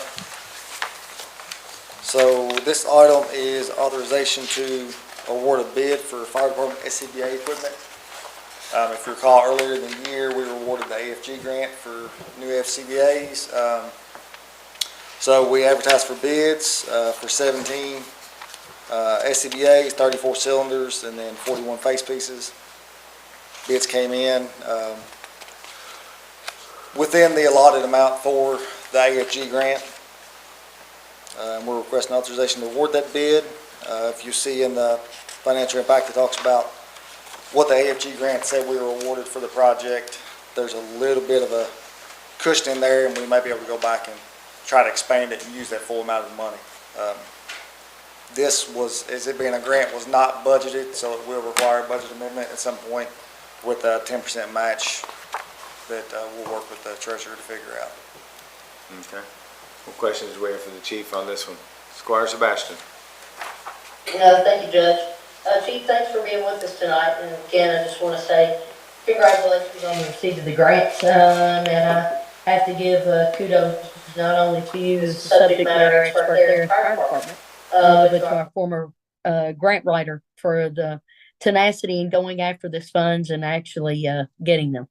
So my question lies in what mechanism, I guess, operates the end of service indicator? Like, is there, since it connects to like an air tank, it's a respirator, is it battery operated? Is there some other, I guess, method that operates that tells us when things are getting low? Can you speak to what that is and how do we, I guess, keep up with that? And then I guess, can you talk to us about the lifespan of the equipment so that we can start planning as part of strategic planning when we need to start, cycling out old units and cycling in new units? Because I have been a proponent of that now for 6 years and we're still not there. Well, to answer the question on life cycle, the current equipment that this will be replacing is roughly 22 years old. Squire Harris can testify. They're tanks. They've been great SCBAs. The biggest problem we ran into is the company stopped supporting them, stopped making parts for them just in the last couple of years. So the good part about the new equipment is it has a bumper-to-bumper warranty on it for as long as you own the pack, which I assume is until they decide they're going to discontinue parts, which I would anticipate somewhere in the 15 to 20 year lifespan, just like these. As far as servicing and maintaining the equipment, we have in-house technicians who are certified to do annual testing and repairs on these. The good part is that part should be reduced and the cost of that should be reduced some because these are under a warranty as long as we own the SCBA equipment. The cylinders, so it's a multi-piece deal. The SCBA is its own unit. It does have some electronic components that are battery operated.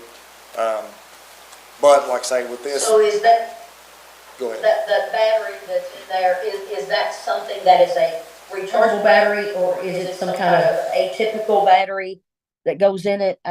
That was my question. I'm just not sure what operates that part of it.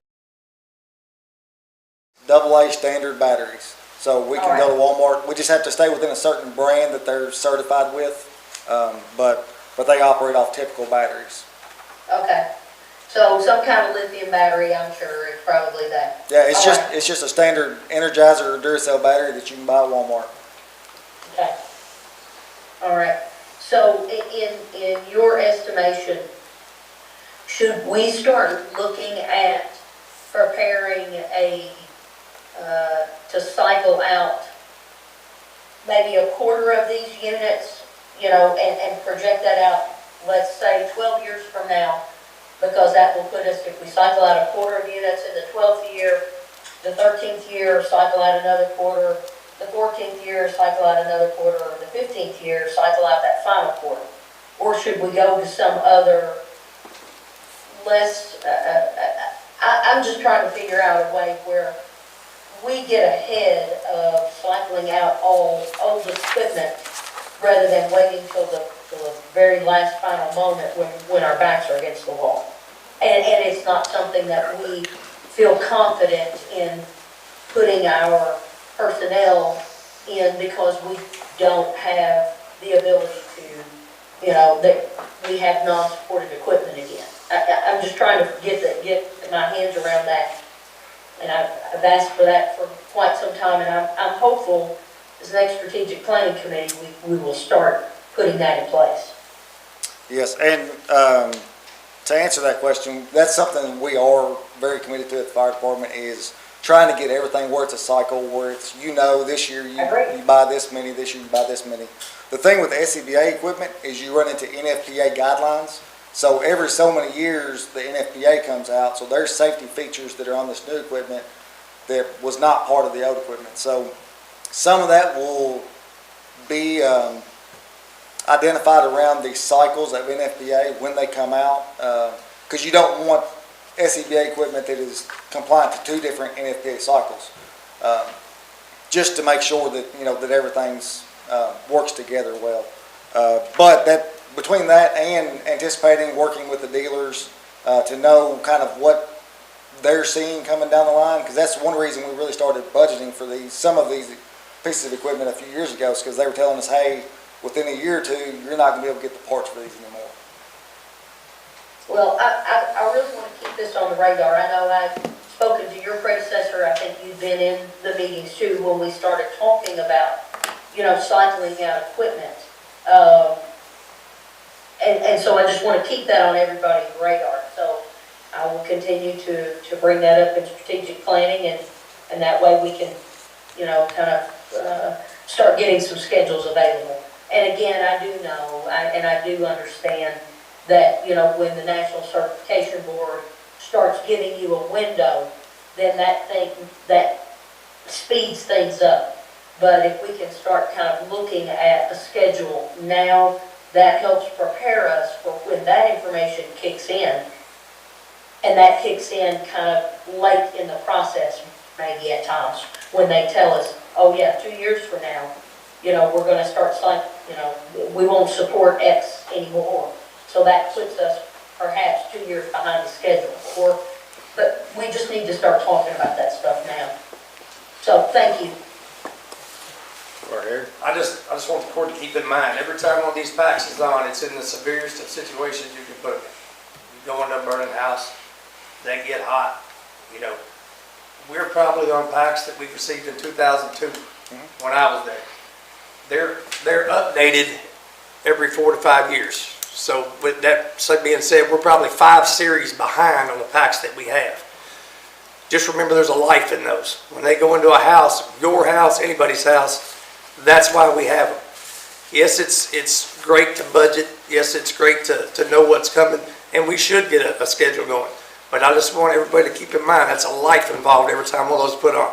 So the dollar amount on that, to me, it's irreplaceable. So I just want to put that out there. Well, that's a valid point. And I think Squire has hit on this before, and we've talked about it. It's kind of like the brush trucks.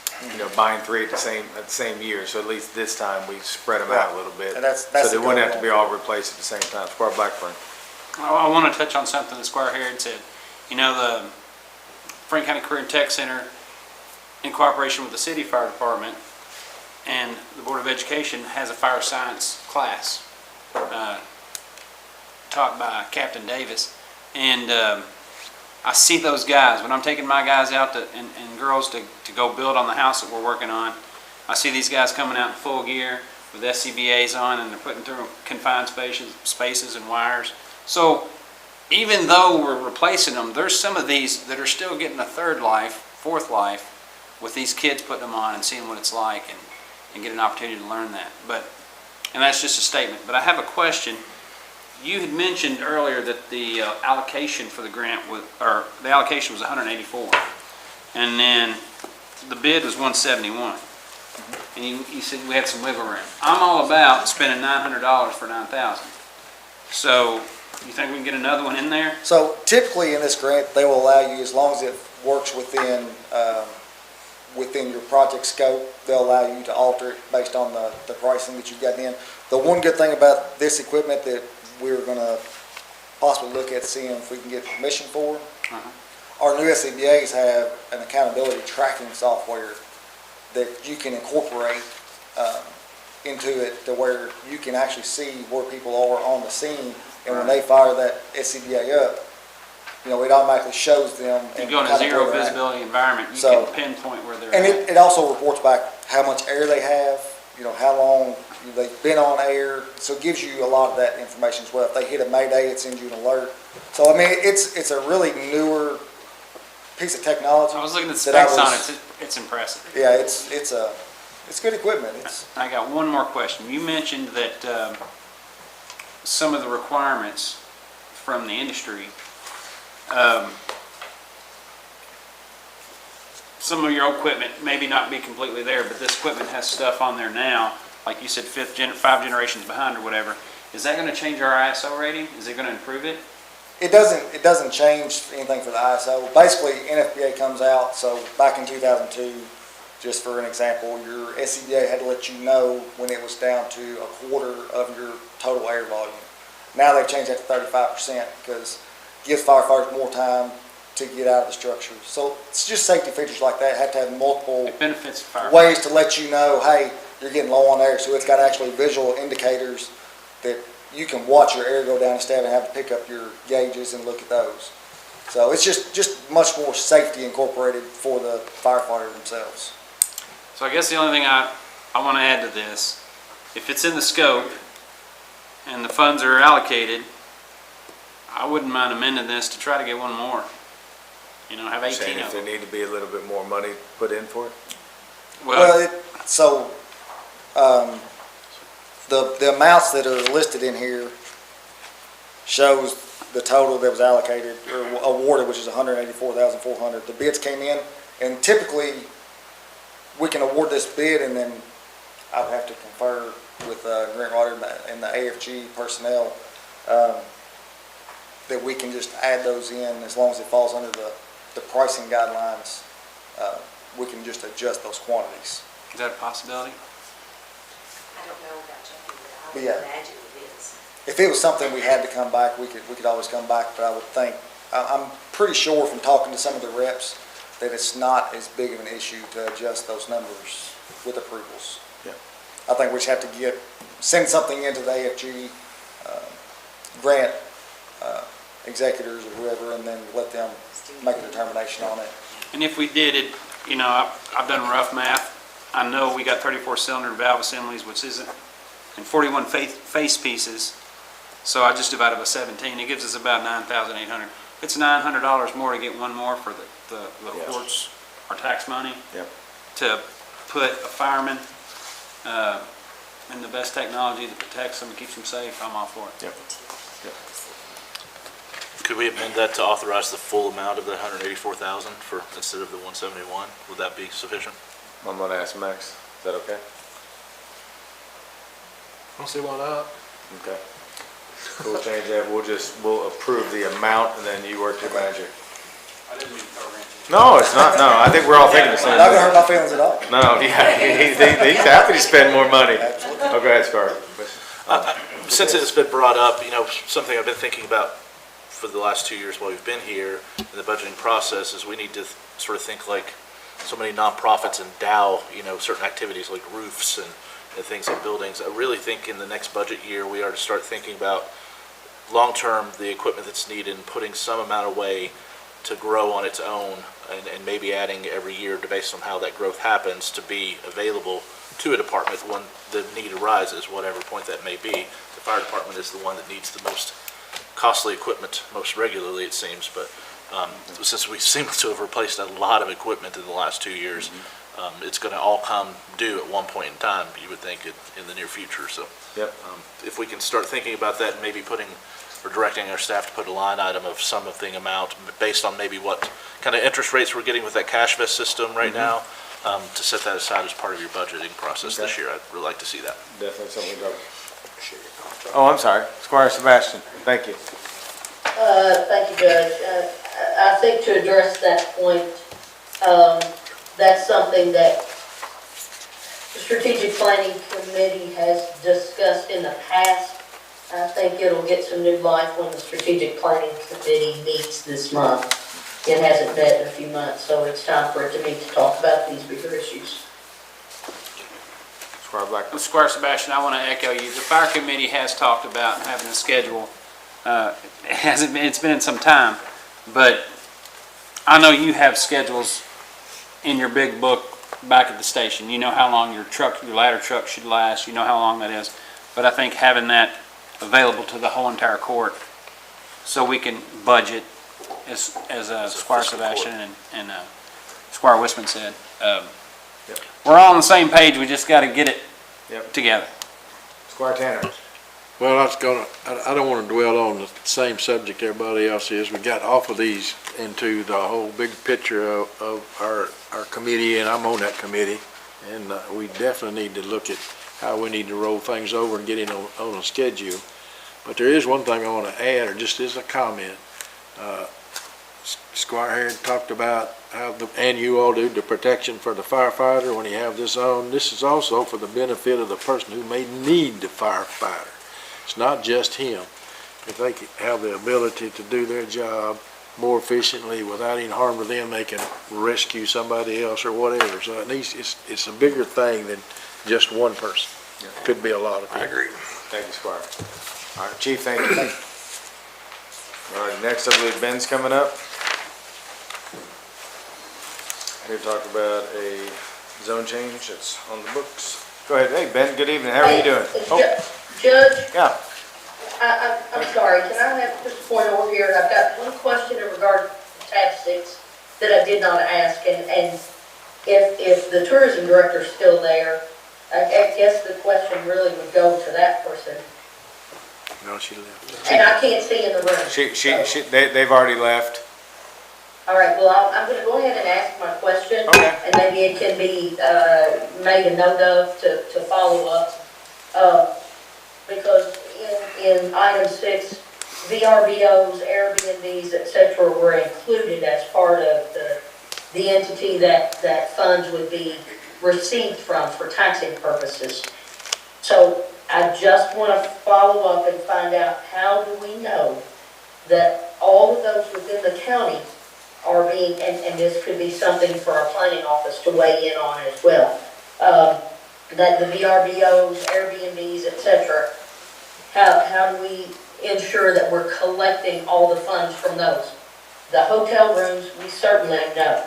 We will know that. But the others seem to come online and they're operating out there perhaps in an unknown fashion. So I think we all just want to try to be cognizant of that. So I just bring that up for that point. No, that's a valid question, and we have been working on that for the last 2 years, trying to, do better. I believe Autumn's going to stand up and give us some information here. Yeah, I don't have a lot of information. Our OCTAX person might be a better person to answer this, but my understanding generally with VRBO and Airbnb is that typically they're remitting those taxes from those entities rather than the individuals. So if we have agreements with Airbnb and VRBO, that's how we're getting them. So they're giving us sort of probably a lump sum based on what they're receiving.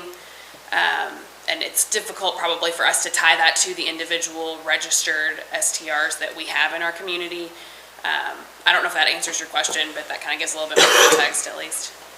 Yep, thank you. So the only point I guess is whoever's keeping note of items to talk about in strategic planning, this is one of them. Yep. Thank you.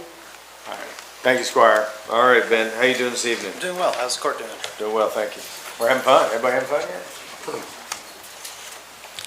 All right, what do you have for us tonight? This is a zone map amendment for 27.02 acres of property located at 6761 US 127 North, 6765 US 127 North, and 6759 US 127 North. Current zoning is RR, and they're proposing to downzone it to agricultural zoning district.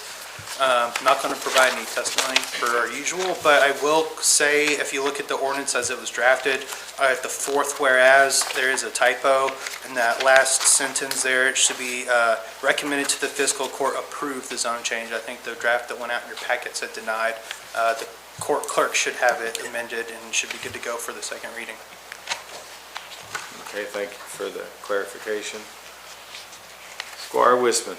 Judge, I'll just, from the packet, if I can, I'll read the change existing and the proposed, as I usually do. Sounds good. For folks to know what it is. So for this subject parcel, the existing zoning is Rural Residential District, RR. This district is intended to establish and preserve a quiet family home neighborhood free from other uses except those which are convenient and compatible with the residences of such neighborhood. This district is intended to be of very low density and will customarily be located in areas where public sewer facilities are not available or planned. And the proposed zoning for this subject parcel, its purpose of the agricultural district, AG, this district is intended to recognize agricultural land to establish regulations which emphasize agricultural production and preserve a rural character. Thank you, Squire.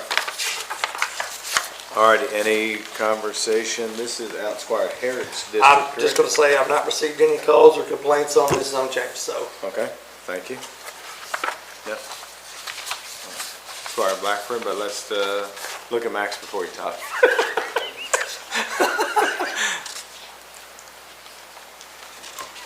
Never mind. We have to keep cognizant of, we can only make decisions based upon either the record before the planning commission, or should this court decide to hold a hearing, the record from that hearing. I just want to ask a simple question. Ben, Then don't say anything yet before Max looks at you. was there any kind of development plan, or was it just a simple zone change request? That would probably be provided in your notes, and so if he didn't speak directly I on got you. that, then I would, at the planning commission, then I would recommend that he not say that. But it would be clearly contained within the minutes of that meeting. Yeah. Would a better question be, is our record complete? Are there any other discrepancies other than that one word, approval, denial, which is a pretty big adjustment from what I read, a couple days ago, so. I need to wrap my head around Would you that. say maybe read that background on the first page of the staff report? Yeah, I just did. Thank you.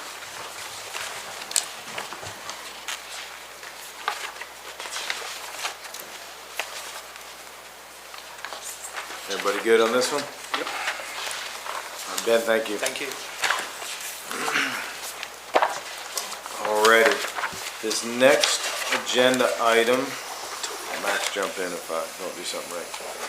So, we need to establish findings of facts per KRS 100.213 related to the request by Cardwell Lane 827 LLC for approval, zoning map changes to the Franklin County Code of Ordinance for a 25.45 acre tract located at 827 Cardwell Lane from rural residential BRB to rural low-density multifamily RL district. Property is described as PVA map number 036-00-00.12-00. So at this time, do I have a motion to establish a finding of fact? So, Judge, I'll submit one. Do you Okay, want so a Squire. motion to open findings of fact, or do you want to just submit individual findings? I think the most prudent thing to do would be to put the proposed findings of fact out there, and then when we come to the voting portion, vote on them in that. So this would be the work session, and wherein you all would propose whatever you propose, and then those would be voted on during the voting session. Each finding individually? Each finding individually, so this would be whatever findings that you all want to use would make the most sense, as this is the work session, and the next would be the voting session. Mr. County Attorney, just so I have it correct, so we will do that, we will go into voting. When we get to those agenda items, we will vote on those individually. At that time, we will need to take a recess, so our clerk can go prepare, right? So just let everybody know, we will have to take a recess once we're in voting, so she can prepare. So if you all have those in writing, and could possibly provide those to her, that would be fantastic, as to Yes. help her out with that. Okay, Squire Wisman, you have a finding of fact? Yeah, I have a few to submit, Judge. I'll first submit, and I've given at least these four already to the clerk, that the current zoning of the subject property is appropriate because the newly adopted comprehensive plan maintains the zoning as rural residential district RB. Yes. I can repeat them so you all can understand them if you want to, or we can wait until we have the record in front of us, I suppose, to look at whatever you all I think like. that's pretty self-explanatory. The second, the subject parcel's current zoning identified in the newly adopted Franklin County Comprehensive Plan affords for development of the parcel for residential development within the existing RB rural residential district zoning.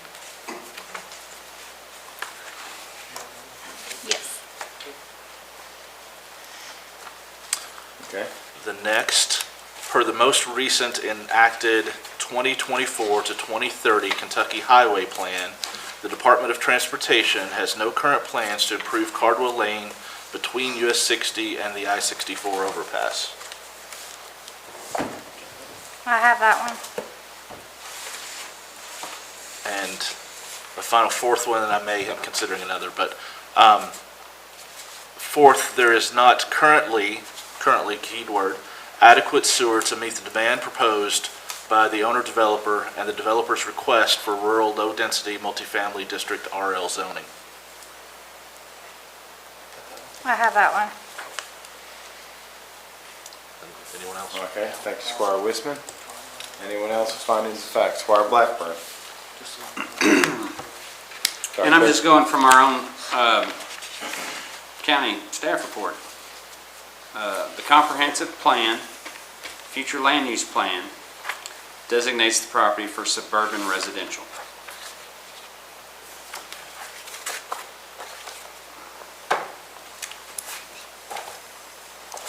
Okay. Squire Harrod.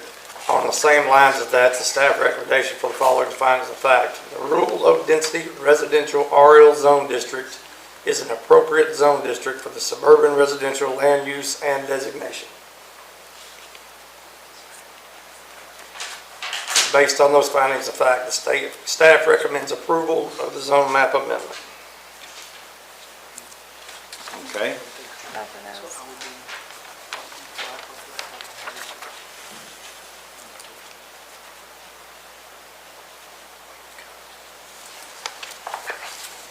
Claire, are you okay? Yes. Okay. You good? All right, any other findings of facts?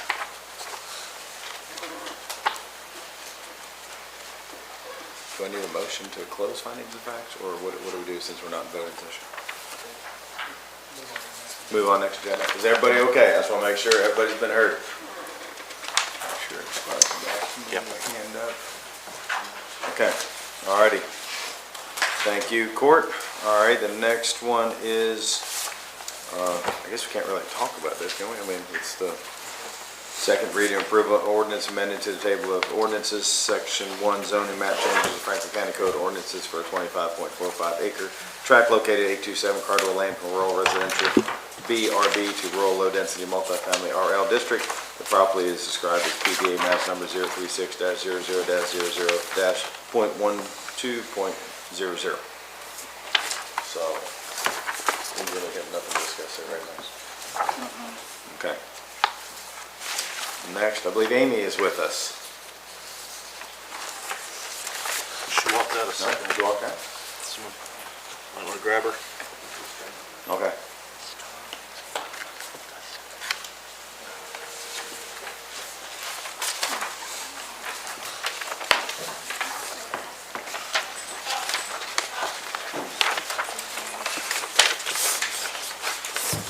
Good evening. Treasurer's report, please. So I have enclosed in your packet the 5 months ending November 30th, and I'll just give you a little summary on that. Receipts, 11.3 million. Expenditures, 16 million. Adding in our fund balance of 29 leaves us with a balance of 25.2 million. And then also in your packet are revenues and expenses. All right, does anybody have any questions for Amy tonight?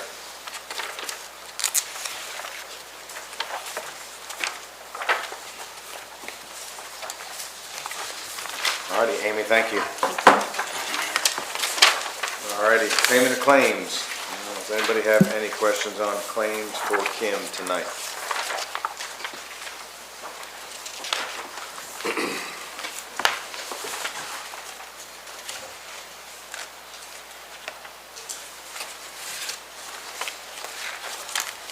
Alrighty, seeing none, we're going to keep moving. Authorization to go into closed session per KRS 61.8101F. Discussions or hearings which might lead to the appointment, discipline, or dismissal of an individual employee. So moved. So moved. All right, I'll second. Clerk, did you get that? All in favor, say aye. Aye. All opposed, say nay. We are in closed session, please.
motion to go back into open session? So moved. Second. All those in favor say aye. Aye. All those opposed say nay. We're in open session. Next agenda item is the two light equipment operators. Any question on that agenda item? Seeing none, we'll move on to the board appointments, Franklin County Extension District. So the two people that will be coming off have served just a tremendous amount of time. I can't say enough good things about them. I think Sharon has been 10 years on there, and Connie has been 11. The two individuals that are in front of you have been vetted through the extension office, how they do it through the advisory, and then I think everybody votes on it. And so these are two that were brought to us. So is there any questions on this agenda item? All right, seeing none. Other business, is there any other business? Judge, we've got a couple of things. Fire with me. First, some time ago, last year, former Squire Scotty Tracy had asked for a definition of what constitutes an agricultural product. And I'd like to ask our county attorney if he would do a little digging for us so we can finally formally define that. We're at a place where we're getting ready to rewrite our comprehensive codes, our zoning codes, right? And I think it's going to be important to make some of these definitions and those considerations of some zone changes particularly. So I'd like to ask if we could put some time into that. Is that the will of the court? Is everybody on the same page there? Is that okay if we have our county attorney work on that? Mr. County Attorney, that'd be okay? Thank you. All right, do you have anything else, Squire? Yeah, Judge, let me give this. I wanted to ask, you know, we've talked about it a couple of times, and I think it's maybe pertinent that we're at a place to start considering a public information officer for this body to regularly disseminate information in a reliable, you know, complete way to the public. I always feel like I'm playing a little bit of catch up on some topics, and other times overly informed on some, and the public doesn't seem to know, you know, about those. So I've taken time just to draft up, quite frankly, plagiarized a little bit from some other local governments, a job description and some duties that I just wanted to present to us for consideration to begin thinking about. If, you know, not to make a motion to decide to hire a position like this tonight, but more so just to begin a process to start thinking about. I think it'd be a great way to start a new year with someone that's dedicated with not only communicating with all of our constituents, helping us draft our messages, creating content for us, but also really to be maybe a bit of a conduit between all of us. Everyone's working in their own direction so much. The staff here is busy. You all are constantly in meetings, and there's not really a person in my mind employed by the court currently that job is solely theirs to make sure that everyone's well informed, and we're, you know, constantly trying to get information out. I know my constituents right now, the biggest issue has been getting correct information versus hearsay about issues with the trash transition from the collector, and the misinformation sometimes outpaces all of us. But with someone that's well crafted and capable in the field of communication, I think we could do a better job at getting information out to our constituents. So, Can I get a copy of your draft? oh, did I not give it? Sorry. I passed them all around the other way, and I've made enough so that Ashley and Jack and everybody would have one of those too. So, just for a consideration point to start. Yep. All right, any other business? All right. Oh, wait a minute, I'm sorry. Sorry, Michael. I'm so sorry. No, don't be sorry. I was in law land. I brought this up, I don't know, a month ago now maybe, about Wanda Joyce, and not Wanda Joyce, but the Boys and Girls Club. And I just got a flyer from their board chair, and I'm gonna share all of that with you guys, but I'm gonna wait until after Christmas and do that, and then I'll tell you how it's gonna work so I can beat you all. But it's just a fun way to raise money for the Boys and Girls Club, hopefully, and a way for Amy Snow not to have to do it because she does everything. Yeah. Anyway, I think it'll be fun, and hopefully we can raise some money for that organization. Perfect. No, I love the idea. Thank you, Squire. Any other business? Alrighty, seeing none, we're gonna jump on into the voting session. Clerk, please call roll. Squire Sebastian. Here. Squire Blackburn. Present. Squire Dykus. Squire Harrod. Here. Squire Tanner. Here. Squire Wisman. Present. Judge Mueller. Present. Thank you, clerk. Authorization for approval of minutes from the public hearing of November 21, 2024 with the clerk's corrections. So moved. Second. All those in favor say aye. Aye. All those opposed say nay. Motion passes. Authorization for approval of minutes from the regular meeting of November 26, 2024. So moved. Second with corrections. All those in favor say aye. Aye. All those opposed say nay. Motion passes. Authorization to advertise for sealed bids for horizontal fire quad thermally insulated above-ground fuel storage tanks. So moved. Second. All those in favor say aye. Aye. All those opposed say nay. Motion passes. Authorization to award a bid to 911 Fleet and Fire Equipment, the lowest bidder for fire department SCBA equipment, up to $184,400. So moved. Second. Second. With the correction of maybe we can get the extra back if the money's approved. Yeah, that's why I just did the full amount. Is that Gotcha. okay? 4-2. All those in favor say aye. Aye. Aye. All those opposed say nay. Motion passes. This is the first reading of approval of an ordinance repealing ordinance number 11-2022 and establishing updated detailed pronouncement of the comprehensive procedures for the collection, distribution, and enforcement of a transient room tax. No vote will be taken at this time. First reading and approval of an ordinance amending an ordinance officiating the withdrawal of the Franklin County from the Franklin County Tourist and Convention Commission and establishing a separate and independent county tourist and convention commission to be known as the Franklin County Sports Tourist Commission. No vote will be taken at this time. First reading and approval of an ordinance amending the table of special ordinances, section 1, zoning map changes of the Franklin County Code of Ordinances for a 27.02- acres of property located at 6761 US 127 North, 6765 US 127 North, and 6759 US 127 North from rural residential RR to agriculture district AG. The property is identified as PVA map number 071-00-00-038.00, 071-00-00-038.02, and 071-00-00-038.04. No vote will be taken at this time. Authorization, so Max, let me ask you on this. So, did we just jump into the findings there? Do I have to read that? We have to have a motion a second to do that. Okay. For each one. Right. Read that and then go I'll through read it. that and then we'll go. Okay. Authorization to establish findings of facts pursuant to KRS 100.213 related to a request by Cardwell Lane 827 LLC for approval of zoning map changes of the Franklin County Code of Ordinances for a 25.45 acre tract located at 827 Cardwell Lane from rural residential RB to rural low density multifamily RL district. The property is described as PVA map number 036-00-00-1.12-00. So moved. Second.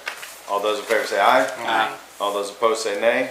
Motion passes. So now we're going to do establish findings of facts. Establish findings of facts number 1.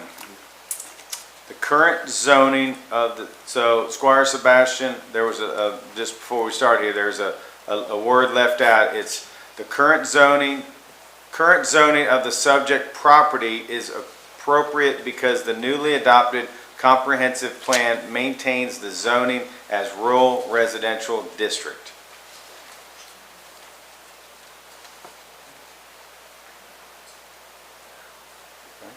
Looking for a motion?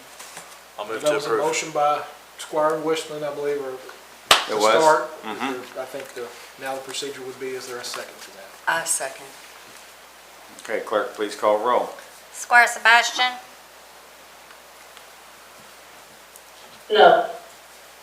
Squire Blackburn. No. Squire Dykus. Yes. Squire Harrod. No. Squire Tanner, No.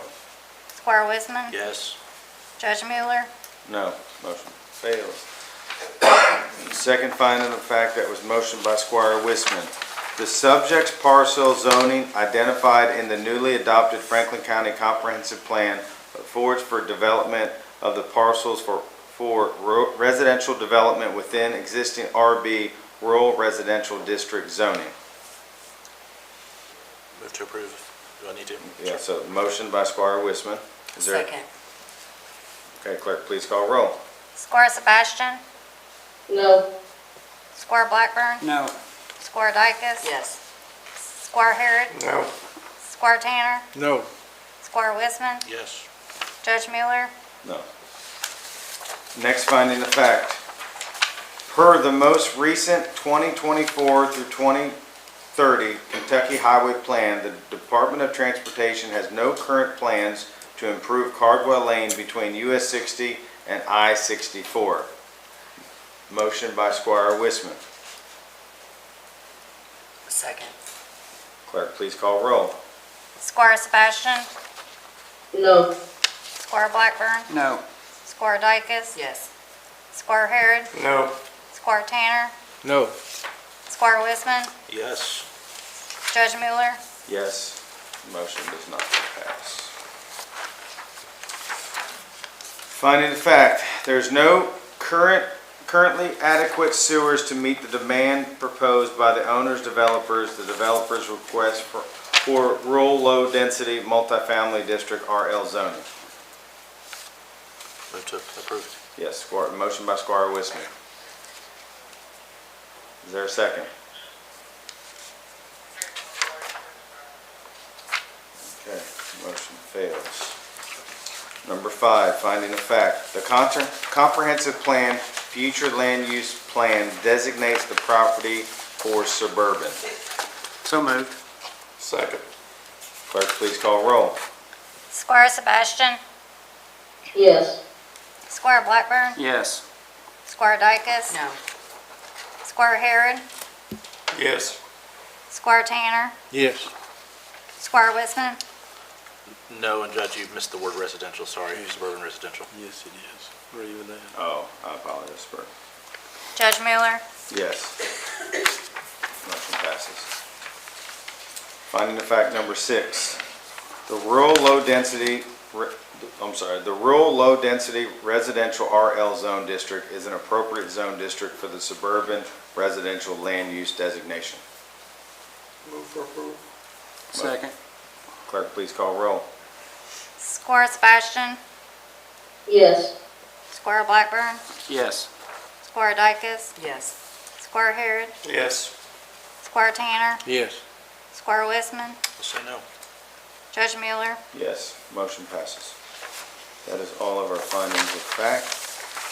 Next agenda item, this is the second reading and approval of an ordinance amending the table of special ordinances, Section 1 zoning map changes of the Franklin County Code of Ordinances for a 25.45 acre tract located at 827 Cardwell Lane from rural residential BRB to rural low-density multifamily RL district. The property is described as PVA map number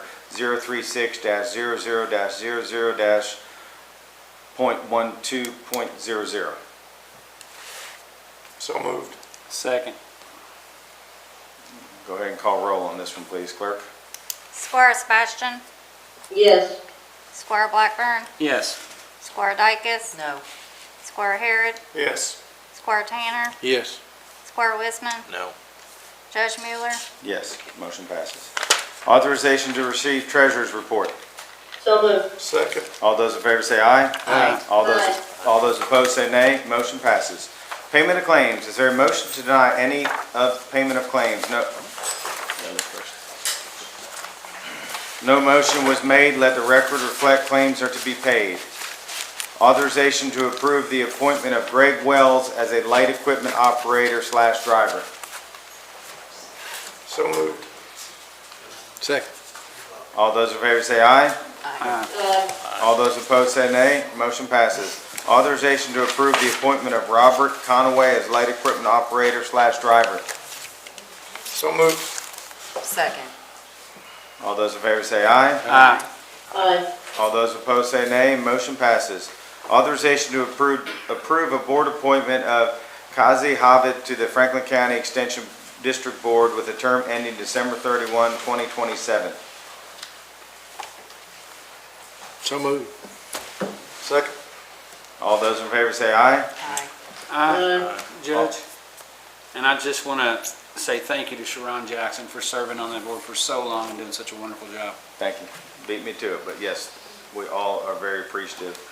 I'm a yes, motion passes. Authorization to approve board appointment of Elizabeth Kennedy to Franklin County Extension District Board with a term ending December 31, 2028. So moved. So moved. Second. All those in favor say aye.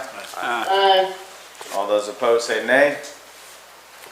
Motion passes, and I do want to thank Connie for all of her 11 years serving also. She's represented well, and she has got a lot completed over there on that board, so we thank her. Authorization to adjourn. So moved. Second. All those in favor say aye. Aye. All those opposed say nay.